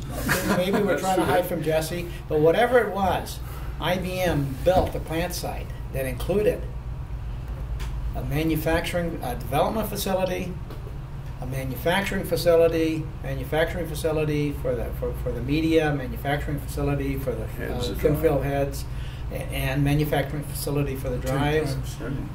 What's that? And a huge tape test floor. Yeah, huge tape test floor. Yeah. That was. Remember that? Our attitude was get enough drives to throw whatever you had it. And the lab itself, the lab in development. The lab in development was also very, very state of the art, able to replicate problems, do analysis. I almost want to say, let's talk about the Challenger tapes, but that's an example of the capabilities, the instrumentation that we had in the tape lab, and so if Bill, you want to talk about vacuum columns, or Rick, you want to talk about vacuum columns, I don't think you're going to get anything from this audience. And if I look over here, Joel's the only one old enough to remember how to spell it. No. Well, vacuum columns were very simple. Oh, okay, good. They had typically two transducers staggered down, and when the tape passed the transducer, the vacuum went to air, and it knew where the tape was with these vacuum transducers. And so you would load it up until it got air in the first transducer, start running it until it dropped below the second transducer, and it would the reel would pull it up. And so you had a Makes for good movies. Yeah, right, good movies, yeah. This is a computer. And the original tape drives were 75 inches per second. And then we went to 112. So that meant if nothing else changed, you would have to go to roughly 50% more length in the vacuum columns because of the speeds involved. But because we had high torque, better motors, better sensors, we could use the same length vacuum column at 112 inches per second as we could at 75. And then we started to get rid of vacuum columns because they were just energy eaters. We got rid of vacuum tubes, they were energy eaters. Because the torque's required on the big motors. And the other thing was when we downsized the weight of the reel. See, the other thing is, remember, these are big 10-inch reels. Yeah. The other thing is in the cartridge. And they, to make them stable, most of the reels that were stable for storage were metal, okay, not plastic. Now, the cheap ones were plastic. That was an interesting thing. IBM invented with that auto load, where it could have a little thing that would suck through and pull it off, and it had a little pop-up. That was another patent that was really useful. And it was also changed the way people handled it, because originally all of this stuff had a lot to do with marketing, too. That people managed their data centers with boxes of cards, and a guy would roll it down on a little thing and bring it down. So when they did tape, they did the same thing. Except now instead of boxes of cards, there were reels with a little loop on them hanging in a rack, and they're moving around. Well, the 3480, I remember that debate very much. Do we need an autoloader or a robotic library? SDK decided, and we got rid of our guys that went and did Elias, okay? We didn't want to do a library because we're going to do an autoloader. And that's all you'll ever need. An autoloader with 10 cartridges, I think it was, Joel. It was 10, would hold 10 or 12, 10. And that's what would hang on the front. The other thing is, originally the design was one deck about this high. Well, it turned out, one of the things that I remember very early on from some of the problems we were chasing, these are anecdotes that are fun, okay? Product tests. We were constantly running these things with the covers off, right? Because the drawers were out. And well, people would put their sodas or their coffee on top of these things, so they were desk high. And I was constantly doing failure analysis and finding Coca-Cola, things like that on it. And You're talking 3480 now? 3480. Yeah. And 10-inch reels, too. The same thing true. They'd open the vacuum column, somebody would put his drink on there, and you went with coffee all on the inside of this thing. And so we were doing failure analysis. This is what chemists are good for, right? You just, forensics. Anyhow. This is Coke, this is 7 Yeah, Up. no, but I got called on it because I went to the product test guy and I said, well, what was it? He said, it was Coke. I said, well, me then. He said, I don't drink Coke. I said, oh, God. So we had to actually, we literally had to go prove. So I had to get Coke and Pepsi out of the thing to do the IR, verify, and show it to the guy and said, it's Pepsi. True science. Because nobody wanted to take credit for it. But the point was, and then we finally got off our butts in 87, I think, or 89, 88, when we did the 3490, where we stacked it straight up. And now it solved a whole bunch of problems. Now there were two drives. First, I had a better footprint, and people couldn't put things on top of it. So it was really amazing. So, and then we did that Dan Grohl library. Because we weren't going to do it. You guys had already beat us to it. We're taking basically Elias, with the guys who left IBM. We gave them money, fapped them. Okay, a financial assistance package where they got 2 years salary, 25. I had volunteered for that, and a lot of other people did. They wouldn't let me have it. Yeah, 88. Yeah, we didn't let you go. Yeah, and then 3M offered me a job to come because we sold the tape plant to them, and they wouldn't let me do that either.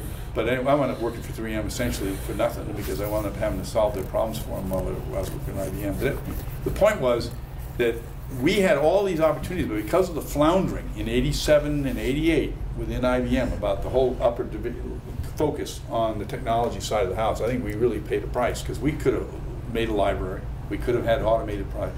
But the Grohl library was, we don't have time to remember it, so we're going to take this robot. We used to call Conan the Librarian. You remember that? Oh, yeah. And some guy, the first one is a Grohl library, German. It was made for warehouses. It was a big thing. It was yellow and it had this big counterweight in the back. Well, somebody put eyes and that and looked just like Bart Simpson. And it was down on the test floor, and he says, and everybody, they moved it. Remember, they originally had it across it, but it made so much noise that we put it down in the basement. So when you go roar, roar, and before they fixed the code and they put that little engine stopper on the end, we had one go off the rail right out the back of the library. This thing was that big. The other one was when they got the code wrong and they took a cartridge, crammed it right through the bezel and shoved the thing right in, just smashed the cartridge, the whole guts thing. So we called that Conan, because remember in the movie thing where he yanks the heart out of the guy? That's what this thing did.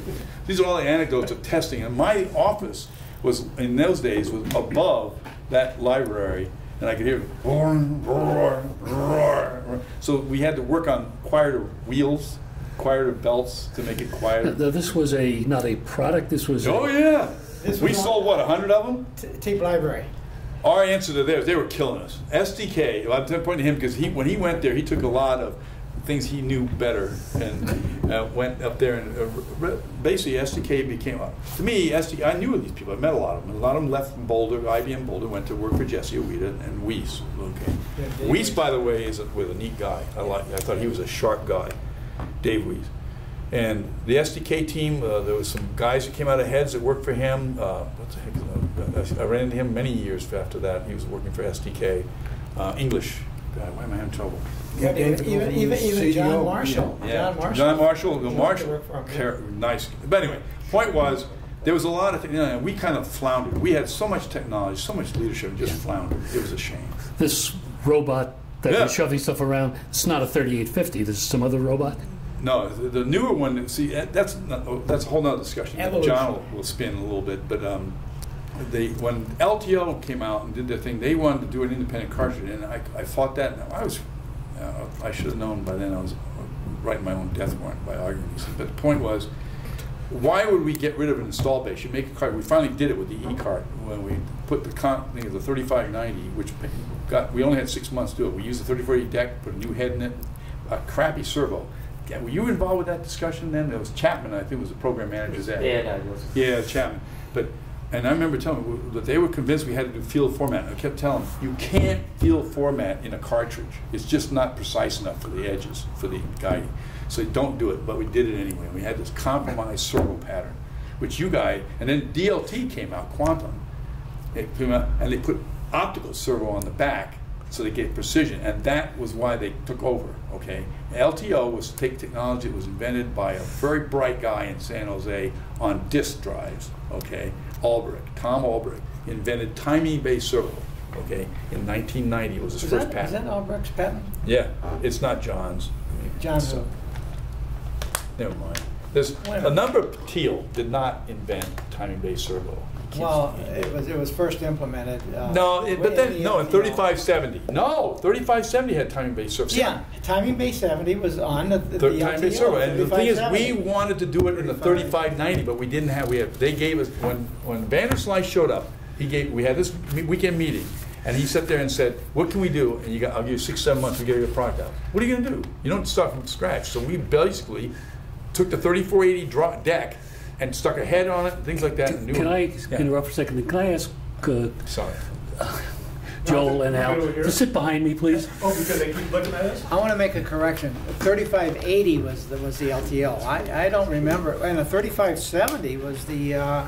midpoint load. Yeah, midpoint load. Coyote. Yeah, Coyote. Yeah, the one I did. Yeah. 35. But it's time-based servo. So we're our biggest. Yeah, it was. Yeah. Okay. And it was great. And then by the way, you know that was the most reliable product we ever shipped. I know. We never had any field returns at all. But we didn't have a marketing team that could sell. The 3570. And the Piggly Wiggly and these point of sale, but things were changing too. By then, let's face it, things are changing at the point of sale register. So now with the internet and that kind of stuff with connection, we had a niche.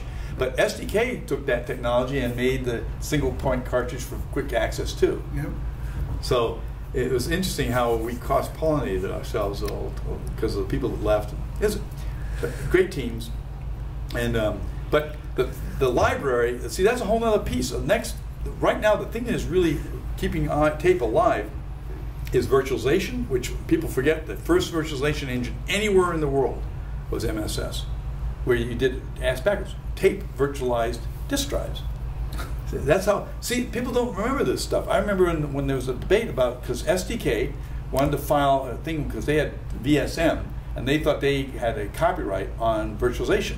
So there was a patent war about whether we could use the word virtualization. Well, I dug up the doc. I literally did this, found out the thing because I kept all this crap. There was a field announcement for MSS, 3350. Okay, the 3850. 38. Okay, the big library. Okay, with a cylindrical honeycomb. A lot of things. By the way, it was the first rotary tape drive. You know that the MSS, and it had servo written on it on a helical scan. That was it. Sony used those patents to build the helical scan VHS. Anyway, then point was that was the first device that had embedded microcode. It was the first thing that had it was way ahead of its time. But it virtualized Winchester drives. It was basically a huge thing, and then what they did, conceptually, it's a very wide tape, 60 meters long. I think it was 3.5 inches wide. And what they did, you think people don't understand how disk drives, you do, but most people don't. That a disk drive is a spiral around. It's not. It's sectors. But when they did the virtualization, they literally took the same format as a disk drive and laid it out on tape. In other words, the thing literally is a direct copy of the random thing on a disk drive put on tape. And then they load it back to a disk drive. Well, there were a lot of problems with that because from a media standpoint, it was Mylar based, it was iron oxide, 500 Ørsted, and it was made with Estane, Stallion, I think that was the name of the thing, the Stallion formulation. And they were going to try and mimic that carried into chrome dioxide. Now, what was chrome dioxide? Chrome dioxide was a particle that DuPont and BASF had licensed from, had superior magnetics. It was also a very interesting particle. It was chemically, very interesting because its shape anisotropy and its coercivity were all 7 degrees off axis, and the things grew in nice acicular particles. And they weren't like iron oxide. Iron oxide is full of holes. The magnetic form is made, it's not circular. Anyway, I'm getting off track. The actual crystallography of iron oxide. That is very good information, but, and what we should be talking about is the 3480 Pegasus tape, and which was the second generation. The first one was not. There was a Stallion with chrome, Stallion, which is what you inherited from Boulder when we came down. Stallion then was changed to Pegasus. Pegasus chrome dioxide. And by the way, the whole story of that, we were late. I think the original plan was 82. We were supposed to announce and ship, okay? But we were late. And then they were scrambling to get the plant up and running by 80 and 81. We had the first, I remember, and then 61 was the lab for the media development lab we were in. 1968? No, the building 61, oh. before we named it, was at the end of the spine. There's a spine connecting all the buildings. And at the very end, because of, believe it or not, the same thing you were talking about flammable tanks and airplanes flying over, and the thing was literally at the end. It's called Building 10. And I was there when they dropped the coder through the roof before they put the walls, and the walls were meant to be blown out. So if it blew up, no, I'm not making this up. Literally, people could live through it. It had halon in all the thing, and we had solvent recovery, which was I carpooled. This is how the world works. I carpooled with Charlie Parker hired Earl Takanaka. Earl Takanaka carpooled with me. Another guy that was understudy basically for Bill was Mark Warren. He was out of Montana, chemical engineer, but he went right into the integration with tests. He wound up going to Rochester after in '88 to work on IBM for disk drives. So it's how the small world works. But we carpooled. So here we were sharing the horror stories from all these things where we're bringing these things up, and we worked in different buildings, doing different. He was actually an engineering interface, Mark Warren, with the test group, and. At that time, Tess was an adversary. It wasn't a partner in development. Big mistake, but it took us a while. But during that time frame, Boulder had the formulation expertise. Also, they were inventing a new type of coating technology, which quite honestly, once we got things figured out, was really a godsend. It was the pneumatic extrusion. Yep. Instead of using gravures. Gravures have a real problem. And the thing is, you tweak your rheology of how you coat these things based on what happens to the nip, and at certain times you can't change the speed. Now speed, you think about a web coating of making tape. You're printing money. The faster you print this stuff for a given footprint, the cheaper it gets. Our base manufacturing goes, I don't know if this is confidential, but right now I don't think everybody cares. I don't think it is. When I originally got involved with this, it was $12 was our manufacturing cost that they estimated. And by the way, first 5 years, I think that was the way we capitalized it. It was 5 years you capitalize the equipment. And so here we were starting in 78 and 80, buying this equipment, and we were supposed to announce in 82, so we start paying some of the money. Well, we didn't ship until 84, right? And we shipped in. And so the thing is, well, I remember the panics. Yeah, the panics was we were paying with no money coming in. We're just throwing money at this thing, And that's when we got Gus, and we got some changes in management because we were way, way late. Well, there were problems with the head.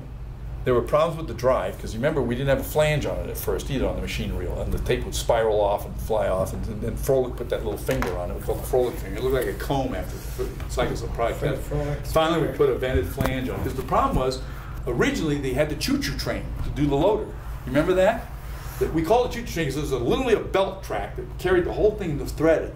Thank God for the team you had over in '71 that wound up working for you, in that building with you, that did the mechanical redesign. Paul Behrman's a younger guy that worked in that group. Yeah. But there was I can't remember this guy's name, but they said, why are we doing this? We don't need this. They made a simple cam that went around the thing that would feed this thing, and it was cheaper, faster. The only thing that worried me was the debris was always above, and it could fall down the tape path. Yeah.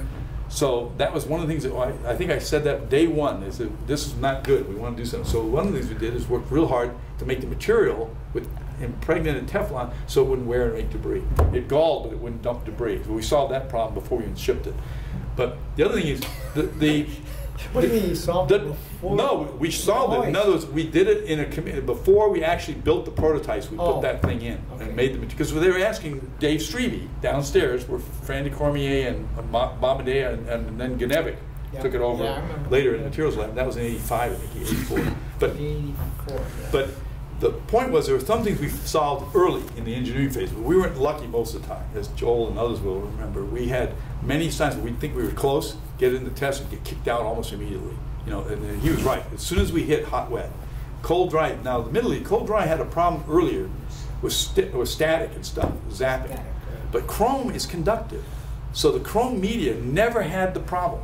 We never had the problem, because you used to have to backcoat, and backcoating in those days was totally artsy craftsy. They changed the type of carbon black they put in the formulation, and the thing would go all up. So they had specs on gloss and gloss. So for those who are not tape technologists, what you are talking about is the actual 3480 tape process. Yes, and what it was moving from when you say cold, dry, or those are test environments. Yeah, or hot, wet. Oh, you're right. When we had expected, they call it a normal office environment, but the thing is, because of shipping and storage, we had this thing. And by the way, it wasn't just IBM came up with it. There's a guy called Cudahy, and there was a National Bureau of Standards had this really thick thing on office products and how to ship it, what it could magnetic, how much straight field, how you set it on a magnet, how strong it can be. There's all these guidances, and they had things for storage and shipping. Operationally, I always thought it was funny. I asked a question when Cuddy, why did you pick 75-40 plus or minus 10? That algorithm. 75 degrees Fahrenheit, yeah, 40% relative humidity, and they said plus or minus so much. That was it, because it was an office environment. And the iron is, if you coated tape at that environment, why was it magical that none of these problems showed up when you did it? Because I'm totally was approaching this thing from science. If you make something in that environment and it's a rubber band, plastic, and you never move it from that environment, it'll never move. But if you move it, it's going to change. So what does that tell you? Learn what the hell the goddamn properties are and design it that way. This is how stupid I was when I first made that comment to Joe, and he just broke up laughing because Carlson, who was running John Carlson, ran the pilot line in Boulder. And his team were totally knob turners, Edisonian experimentalists, and I'm not. Okay, so I really didn't go over big with them. So anyhow, but Letterly just wanted to fix the problem. So Letterly would sit there and pick my brain, and he'd sit there. So are you saying he'd ooly me, beat me, and then have me buy a coffee? Rick, are you saying that the production environment in Boulder was so much different? Totally. Than the production. But they inherited the other thing I love there's a lot of anecdotes that really show you something that they came from IBM. When they got in the tape business, they originally started with 3M. Then they had Sony make their tape for them, because 3M couldn't make stuff. They weren't in that business of computer tape. Sony had a better formulation. Then IBM bought the formulation, decided to make it themselves. And this is an interesting thing, because when I first but 3M until when? I think it was 1957. I think that the Sony formulation took it 57, 58, that you were getting Sony. And then Boulder was built to make MST. Okay, and that was an IBM formulation. MST is? Multi-system tape. Iron oxide. Iron oxide, VAGH, a vinyl alcohol copolymer with an S-stain polyurethane binder. And it used mylar rather than acetate. The earlier ones were on acetate, which He's right. Acetate films are stiff and rigid, but they're not very strong. Now, Mylar is extremely flexible and strong, but it has its own properties. And the other problem is nothing dissolves very well in Mylar. You extrude it, okay, so it's not soluble. See, the adhesion was a problem. And there was 1.5 mil and 1 mil, two different sizes. Yep. And we learned the hard way about slip agents. Slip agents in there, they had to put something in it. All these films would literally, you wind them, never unwind them. They would wind them, DuPont would make these huge rolls of this stuff, wind them up, and then try and peel them off. It was just they'd rip. And so they said, well, they put the slip agent. Well, the slip agents were defects. So originally what Boulder did is coat them thick. You coat over the defects. Well, that's money. Chrome dioxide was not a cheap pigment. Iron oxide is basically rust. I mean, it's a special type of rust. I'm talking about the chemistry of that. But it's full of holes. It's also not a nice, clean particle. What do you mean we say full of holes? You can't make a solid crystal of gamma iron oxide to make it the shape. They want it. The reason is we're doing not vertical recording like disk drives, okay, where you can stand them up. They're in plane. Well, ideally, what you want is a log. Send like toothpicks in a box where they're all aligned perfectly and they all are the same length, but magnets don't do that. If they have an inherent magnetic field and there's a pole north and south, they're going to do this. They're not going to go like that because they're going to want to repel each other, so they'll do this. So you'll always get a stagger. Well, that means the resolution of the bit between a 0 and a 1 is clouded by the length of the particle. So this has become a mantra for 30 years. Make the particles smaller, make them denser. A lot of media noise, read signal. After you write it, and it's a readback mostly. And you're reading it back, you get this noise because of the non-homogeneity of the particles that you want all lined up perfectly up right on top of each other. And you want it, by the way, the magnetic field coming out of the head is circular. It's not straight up and down. You have shields and stuff that try to define that. So what you get when you magnetize it is from that misalignment, you get signal back from that, which has nothing to do with the read signal. So it's a signal to noise detractor. One of the signal to noise detractors. There's many more, but that's. But if you can do it, see, the problem is if you make a thick coating, and you read. Now, the thing about the MR head too is it's totally breakthrough technology because the MR head has so much more sensitivity, and you can tweak it by the number of coils you put into the reader. And, and the materials. No. The amplitude of the MR head, the sensor, is magneto-resistant, and it's a changing flux field that changes the resistance. I understand that, but my point. You don't have to have turns. No, the turns of the magnetic. I'm not talking about that. I'm talking about the writing depth of the right. Now you're talking about the right head. Because there's two piees of it too, and the other thing is stray. When you to do this read and write. Not the wrong head. The right head. Let's have. The point is that the media's role in this is a number of things. First of all, you want the thing in contact with the head. Because as it moves away from the head, it becomes less straight up and down. Right at the contact point, it's coming out of the gap and it's going like this. So I'm talking right, and read is a little different, but it's the same thing in a sense. You're looking at a residual magnetic flux. And below it, if it didn't switch, is noise. So ideally, what we did with LTO and everything else, we got them thinner, thinner, and thinner. We put keeper layers underneath, just like you did in disk drives. That's exactly so it goes what straight made down, disk drives work. Straight up and down. Disk drives would not have worked with the tape coating That's correct. thickness. No, too thick. And they used to, but my point was that getting those things at the top layer, when you take them out and you coat them, and they had these things would rotate because of turbulence in drying when you make these things. So the tapes weren't flat. So then we counted, which was another thing that was silly, because we actually had a nap. If you counted tape one way and then flipped it end for end, it didn't give you the same output if you designed it the old way. And what they used to do is burnish the tape. Remember MSS? They actually had burnishers knock all this crap off. It was stupid. You're pre-damaging the tape. You burnished this. Yeah, but you can get away with it. They're married for life. The biggest problem with tape is you got miles of this stuff going over a single head. Interchange. That's the thing. You think about miles. Well, now, poor Dasdy had. And remember, that's the other thing we used to test is long length durability. We had to do 2,000 full file passes. Well, now we don't, but LTO, because they run so many trips up and down, they do 1,000 passes to fill it once. So it's a totally different animal, and it never leaves. See, the other thing we used to get away with is you can unload this and clean the head. You know, so I'm talking about the old tapes. With Chrome, when we started, we couldn't make that. I mean, we used to run and stick to the head. You turn the drive off in 87, 85, go over there. Remember, you went over there with Mark Warren. This was in the days when Wilson, who ran Building 10, Yeah. Oh, I remember. The guy that looked like Kenny Rogers. Kenny Rogers. And he always hired his gorgeous cousin. women. I told him that. Yeah, he always hired gorgeous girls.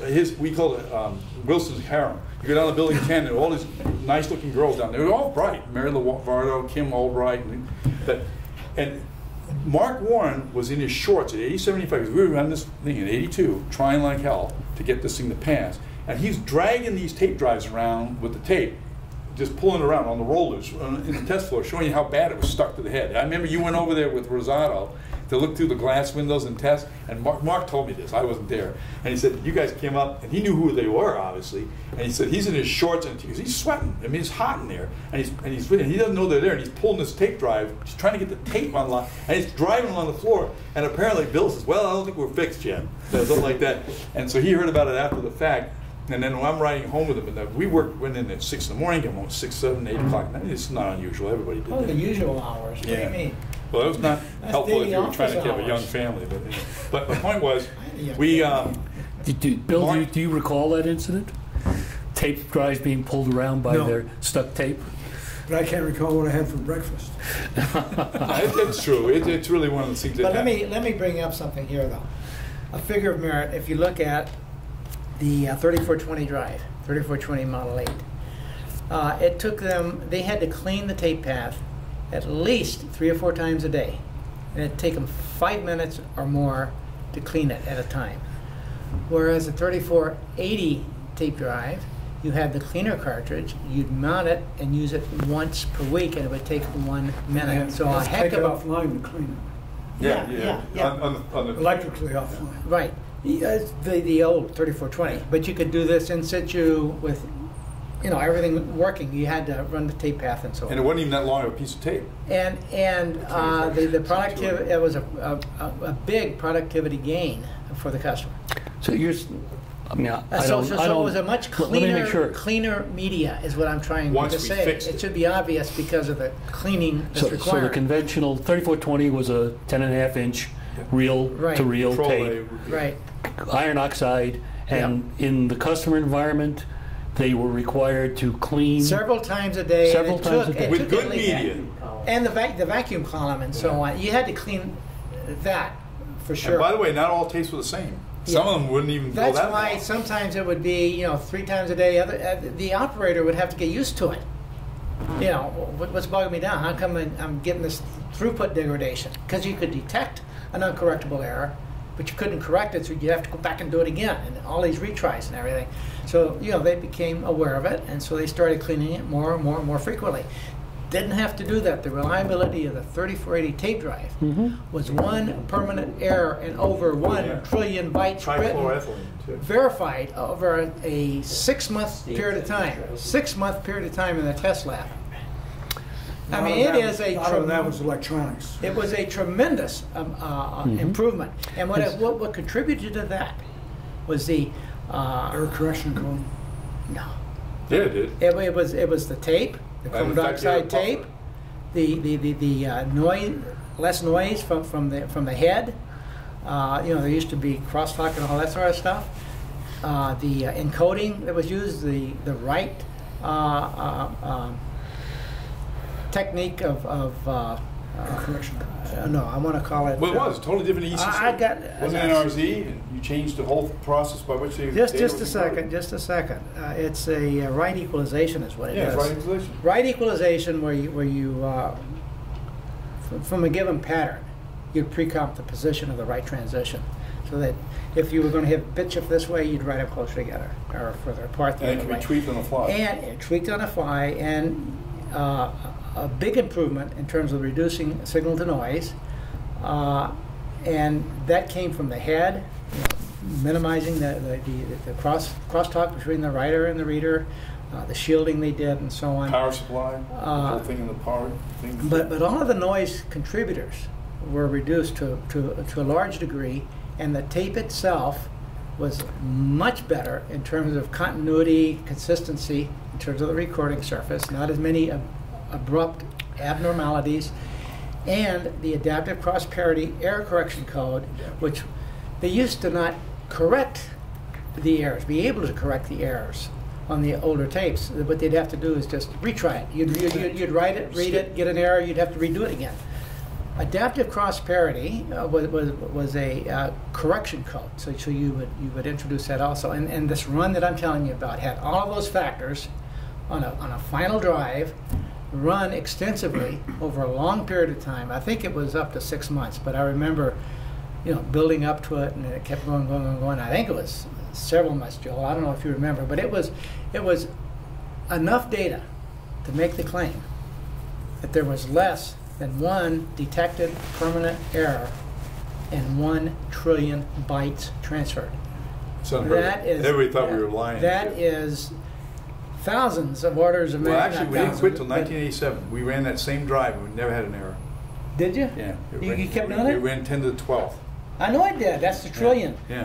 No, but I mean, but we changed tapes and ran another one. Yeah. So we just kept going. But by the way, that was our tape. So what was the raw signal-to-noise ratio, and how did that compare to, say, to a 30 to 3420? I think it was like 30 dB is what our target was. But with Pegasus, we had some problems. Remember, we had to roughen it up, and then the thing got more. We got down to 24 dB. But as soon as we went to Sonoy, that's a whole other thing. Single coding, Sonoy. We had what we call surface recording. Yeah. Make it look like a thin film. Yeah. Okay.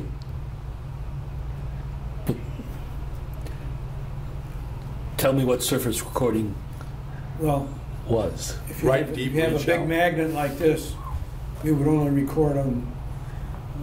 Mm-hmm. So the field of the head didn't penetrate through the media; it was only recorded on the surface. Yes, exactly. Of what device now? Talking about 3480. 3480. But it wrote deep and read shallow is what it really was. Yeah. And the coatings got thinner. We also took them down. It was not saturated recording, saturation recording like you have on DASD, because of the coating thickness. But it was a shallower right field than for the 3420.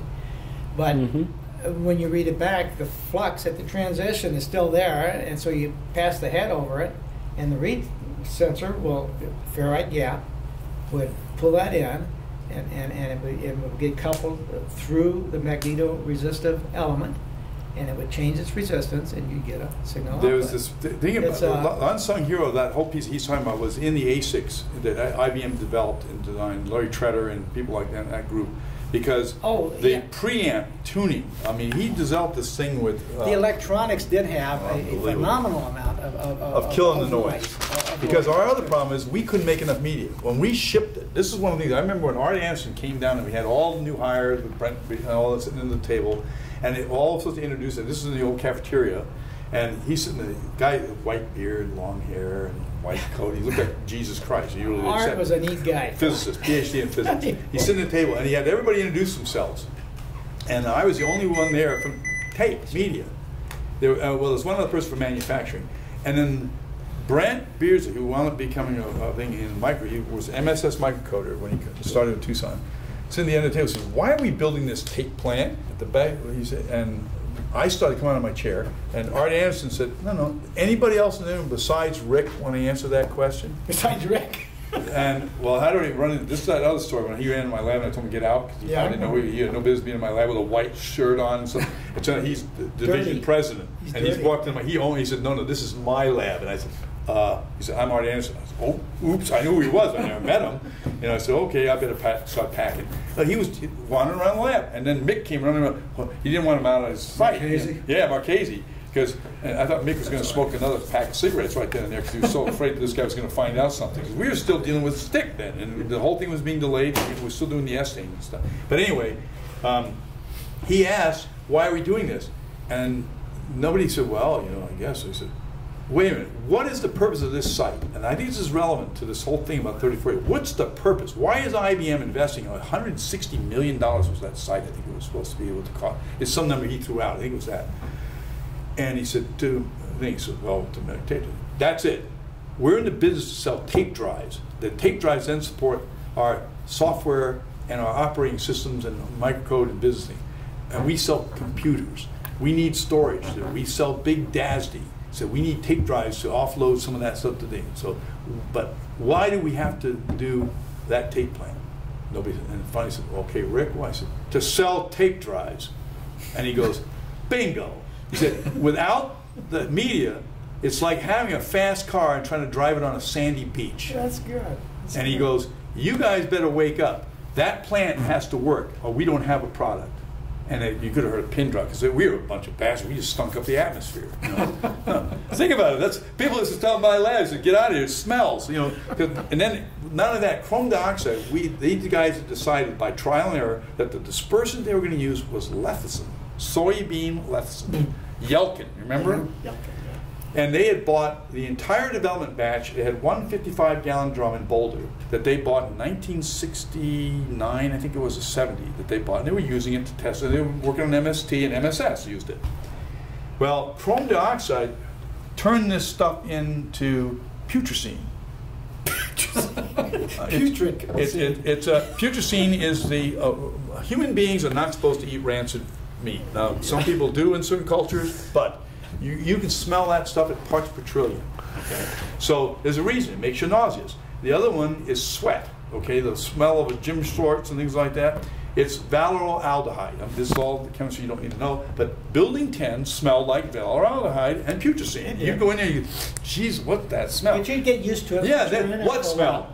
No, they come. I remember doing that every day. Because, and I'd come back down, going down every morning. I'd walk down, and there, I kept me in shape. I walked that thing. It's a mile. I think it's almost half a mile one way and half a mile back, but down from 61 down there.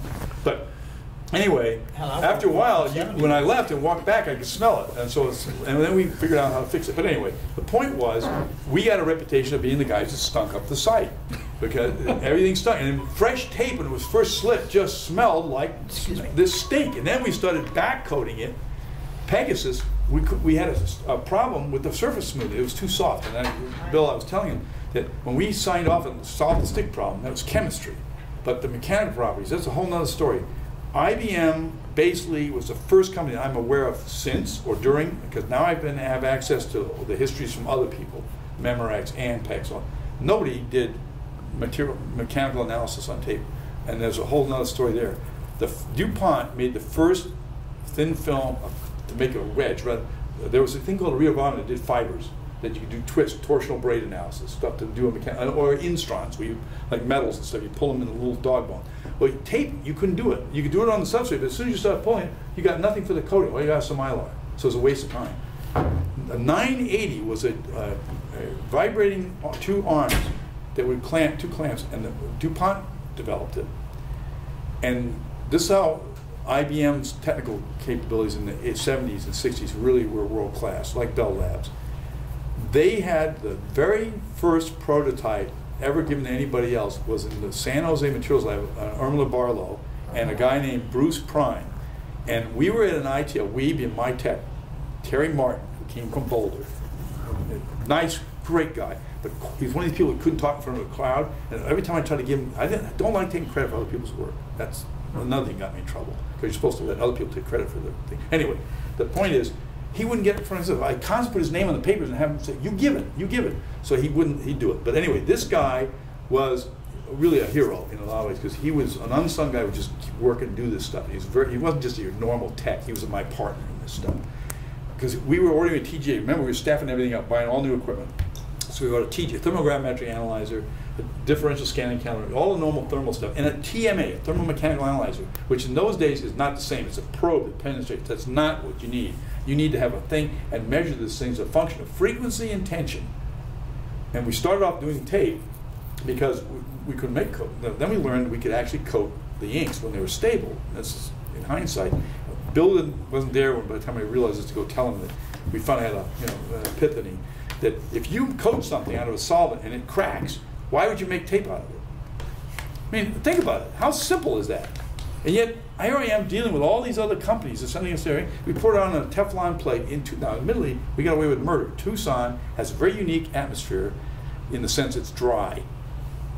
If you try and dry a solvent like THF, which sucks up water in an air with 45, water goes in it. Now, most organic materials don't like water. That's called latex paints, things like that. They just skim up.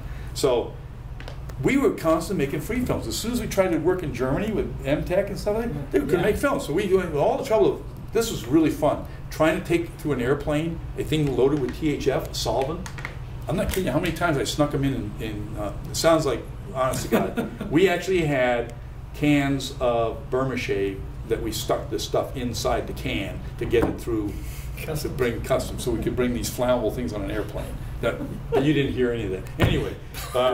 You might want to censor but that. But the Germans got even better at it. They actually put it in beer cans. But anyhow, so we were able to duplicate and show them that if they had a dry box with nitrogen, we could coat the films. Well, we pioneered that. We being Terry Martin and myself. When I first gave the first paper with Barat, one thing I didn't do, and you asked me, what's the absolute magnitude, the modules?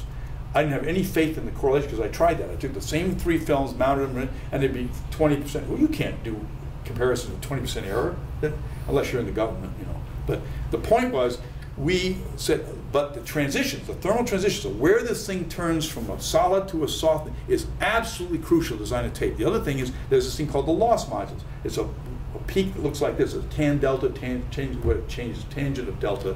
These are mechanical terms for structure. Anybody who's a structural engineer or mechanical engineer understands these things. The tensile modules, how much you can stretch them, what yields of stretches.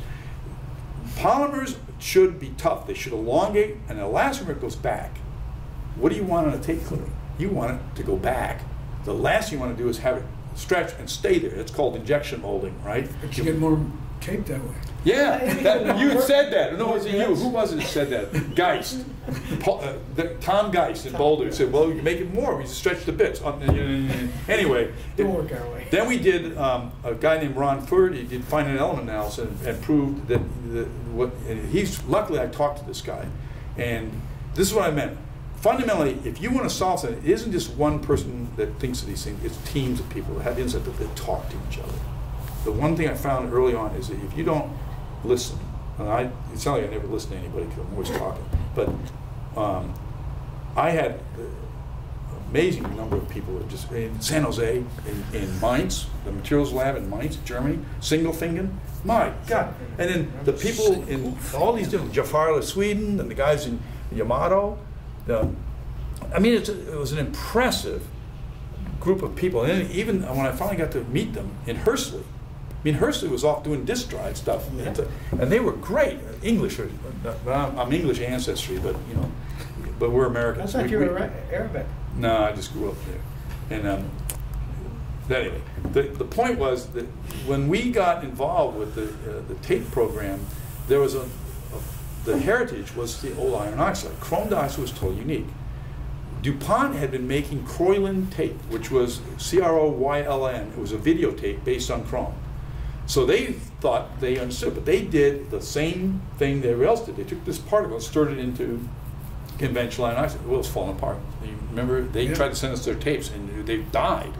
Okay, I mean, they were horrible. They were worse than ours. Okay, but no, because the way they were milling it and doing the dispersion, we were Croylin tape. Remember, you could literally iron it on and make it stick to the head. You know, just one pass, and off would come the coating. So, but we learned early on that the tape was hydrolyzing, and some of the solutions. And then you guys, we went up. You paid for it because you sent us up to meet with B.F. Goodrich, and we met with Schollenberger in B.F. Goodrich in Ohio. Schollenberger was the inventor of the polyester polyurethane, the guy that held all the patents. And so we asked him a dumb question: how do we improve the hydraulic stability? And he looked at me and said, well, we have no problems with hydraulic stability, so we use it for raincoats and stuff. Well, wait a minute, you're not talking. And then I asked this dumb question as a chemist, because as a synthetic chemist, I used to do oxidations of organic compounds using chromium 6, Cr2O6. It's chrome 6. And the mechanism by which you do these oxidations, it chews things up and makes them right to oxygen compounds, makes them to ketones or acids. But during a reflux, you heat it up in benzene or something. Well, the transition is it goes through chrome 5 to chrome 4, and then chrome 3 is green. When as soon as the thing turns green, you're done. It's stable, right? Well, they tell me they're doing chrome dioxide. There is no such thing as chrome dioxide. And this is when I met Bob Haynes. Bob Haynes held patents for doping chromium dioxide. DuPont had the primary patents for making chrome dioxide manganese.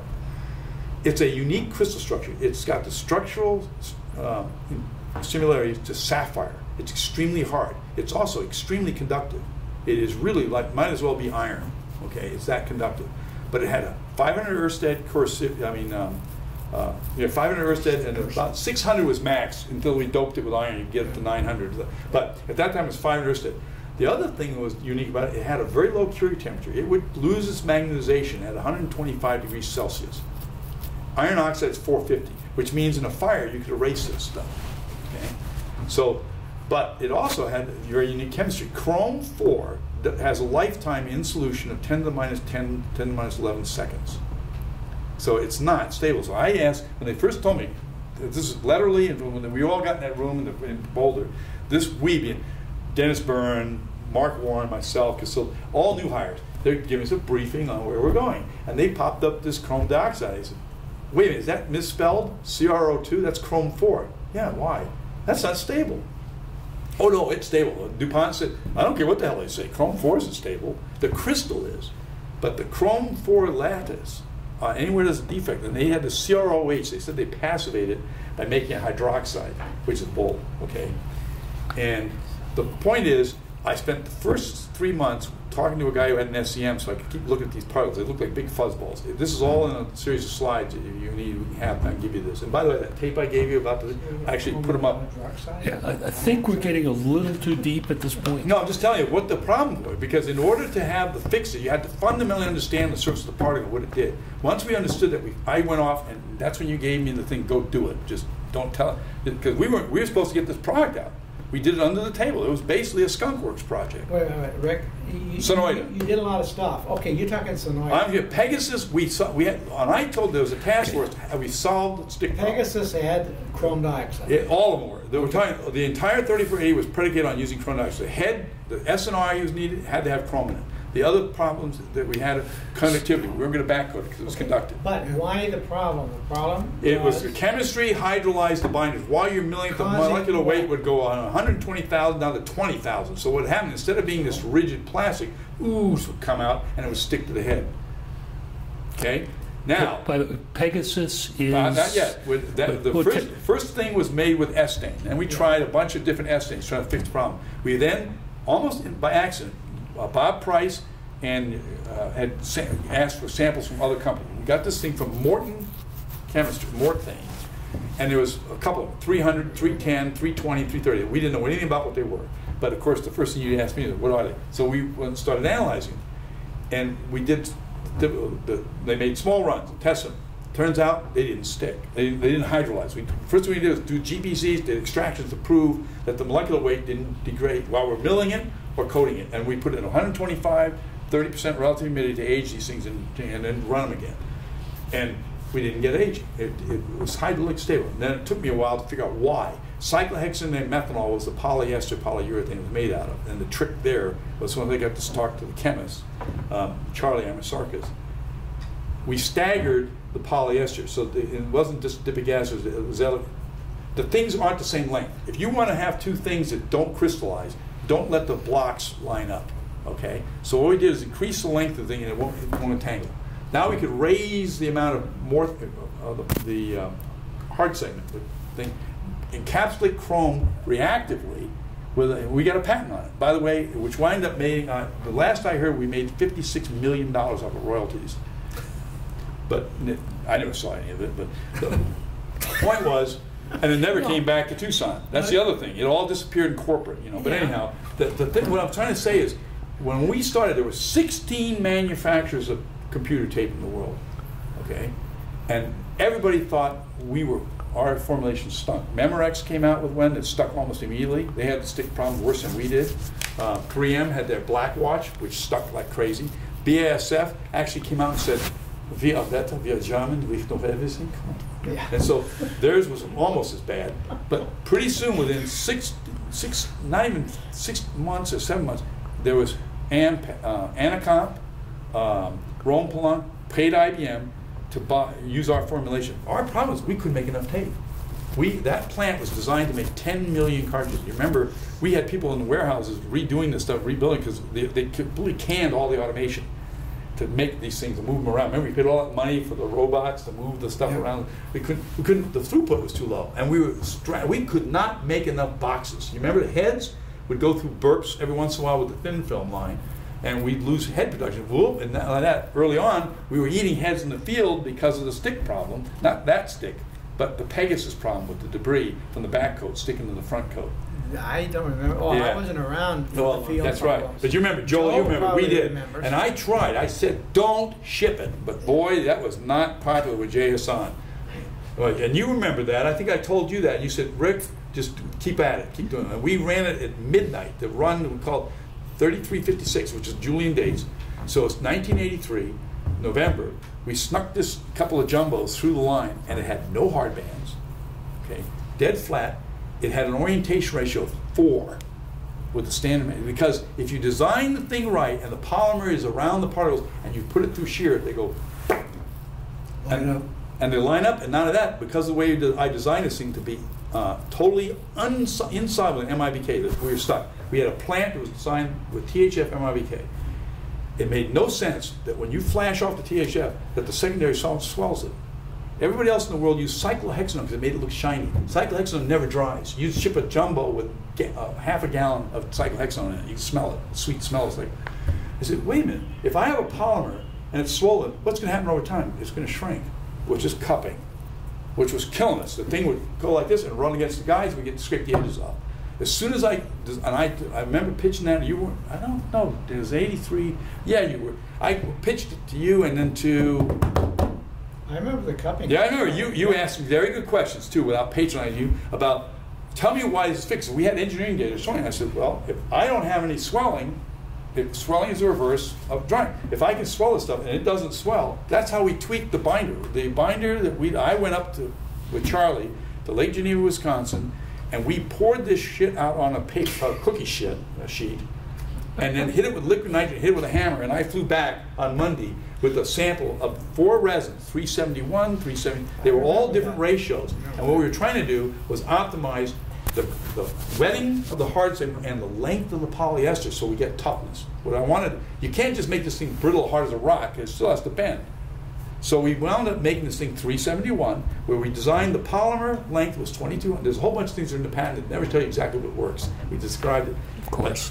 The point was, you wanted enough of the hard segment. This is it's MDI, methylene diisocyanate, and chrome oxidizes the benzylic because it makes a ketone. And what does that? The thing bends, and it makes cocks the part, and it wraps around, because chrome dioxide had a very unique crystal structure where it actually has a helical spiral to it, the crystal lattice. And if you get those all wrapped around, you wind up coating, and the SEM bears this out.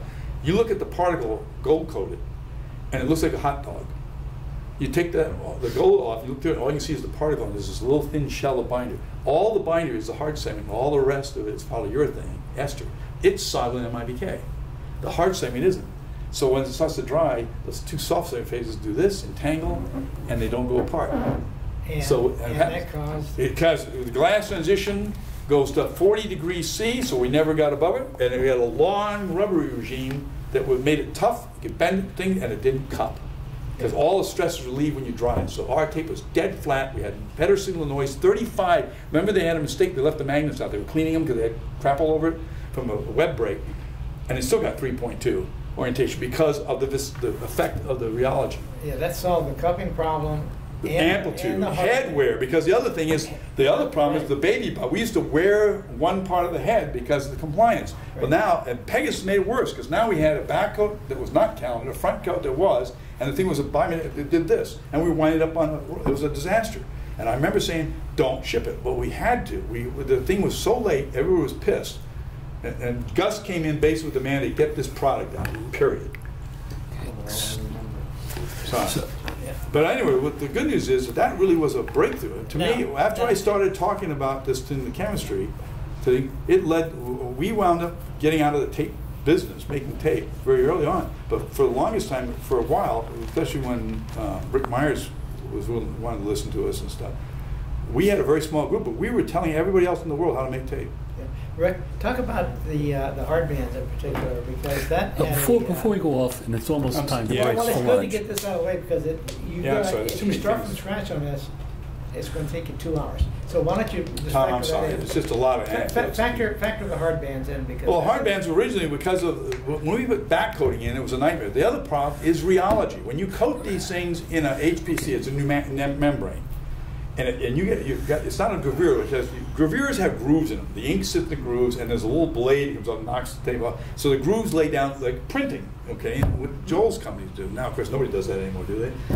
But gravure printing. Yeah, but they would lit it out and you smooth it out. But when you make them really thin though, and you put a light like this, you watch it, you can see the ribs. It just looks like corduroy. In fact, there was a name for that. It was corduroy. That it was you get a corduroy because of standing waves and the modeling. Now we take everything for granted. You go on a computer and model these things in a few hours because of the amount of MIPS you can turn. And we IBM spent a lot of money modeling these things. But anyway, it was all trial and error. Well, HPC used a membrane, a pneumatic air membrane, which was patented, and what it didn't have gravure. You could tweak the pressure, and they have a feedback for the loom, but the rheology had to be tweaked for that knit pressure and the design. And that's what we did, spend a lot of time. Rheology was the other piece. But when we went to Sonoida, and I got rid of this erratic behavior of drying and characteristics of tape, the rheology was dead stable, and we could make this thing dead smooth at a fraction of the cost. We cut the coating thickness down. In 1988, we were down to $5 manufacturing costs, including the plastic. $5 of what? Per cartridge. Media, everything. But when we shipped it, it was $12. And that was partly because we were also trying to pay off the capital and the delay. But the other thing is, when the time Imation, 3M, then became Imation, because my nephew, this guy, worked for 3M and ran the coder. In 2001, they did a final build to supply the world. They said, well, by the way, this is interesting. The 3480 finally went end of life, I think, effectively in 2000. I don't know when the SDK got rid of it, but it's in 2000s. And I was still getting calls from people in Asia that had pallets of 3480 cartridges they bought for $10, and they want to know which ones they could use. And I told them, throw everything out that doesn't have an IBM logo on it. I meant it, because it's the only thing that was stable for 50, 60 years. Okay, everything else, you could. Some of the Memorex, you were lucky. You remember the old days of where you take the thing off reel and go like that, and it would be stuck. You take the flanges off and do this thing, and you hit it with a thing, it would just fall apart. Well, Memorex, we call it hockey puck. Memorex tape, you could literally throw it on the floor, take the thing out of the thing, and nothing would come off because it was just glued. Okay, but they weren't the only ones. I mean, there was another one coming out of the other one that was really a classic. Graham. Remember they fought us. Well, the other one said, you don't want to use chrome dioxide. It's not stable. And you want to use geologically stable iron oxide. So Graham went to, but we had already changed the transfer function for the recording channel. Right. And we told a lie. We said, to extend the media, we have to stay with chrome because the transfer function, you may be at that iron oxide at this thing right now, but they at any one point where you optimize signal noise ratio and sensitivity, they diverge as a function of data rate. Right.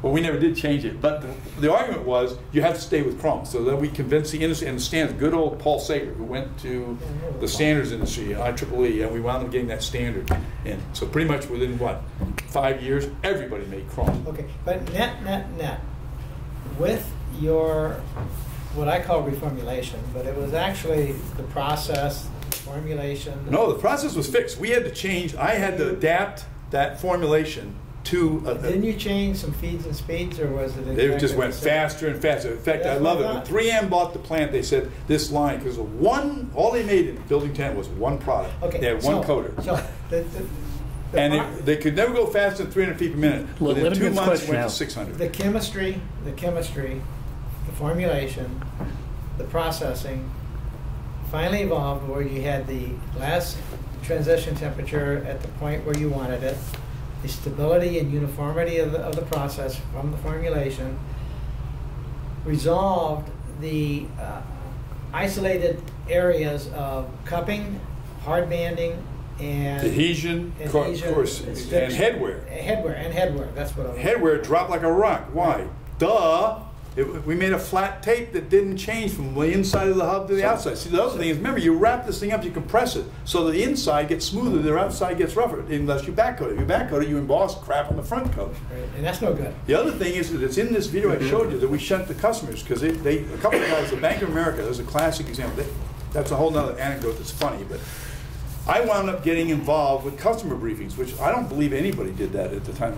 I remember when I went to with other people who are retailing media that Kitsy talked to in Boulder. He was telling them about the MST formula and how interesting and difficult. So I always brought my lunch to work because I never got to go to the cafeteria. So, and it was late in the early morning, it was dark, and we had a cat, 2 cats, and I would scoop the cat box and put it in a bag and go out the door early in the morning. And I'm driving out, and I got Mark Warren and Earl Takanaka in my orange truck that I bought in Boulder, a Dodge.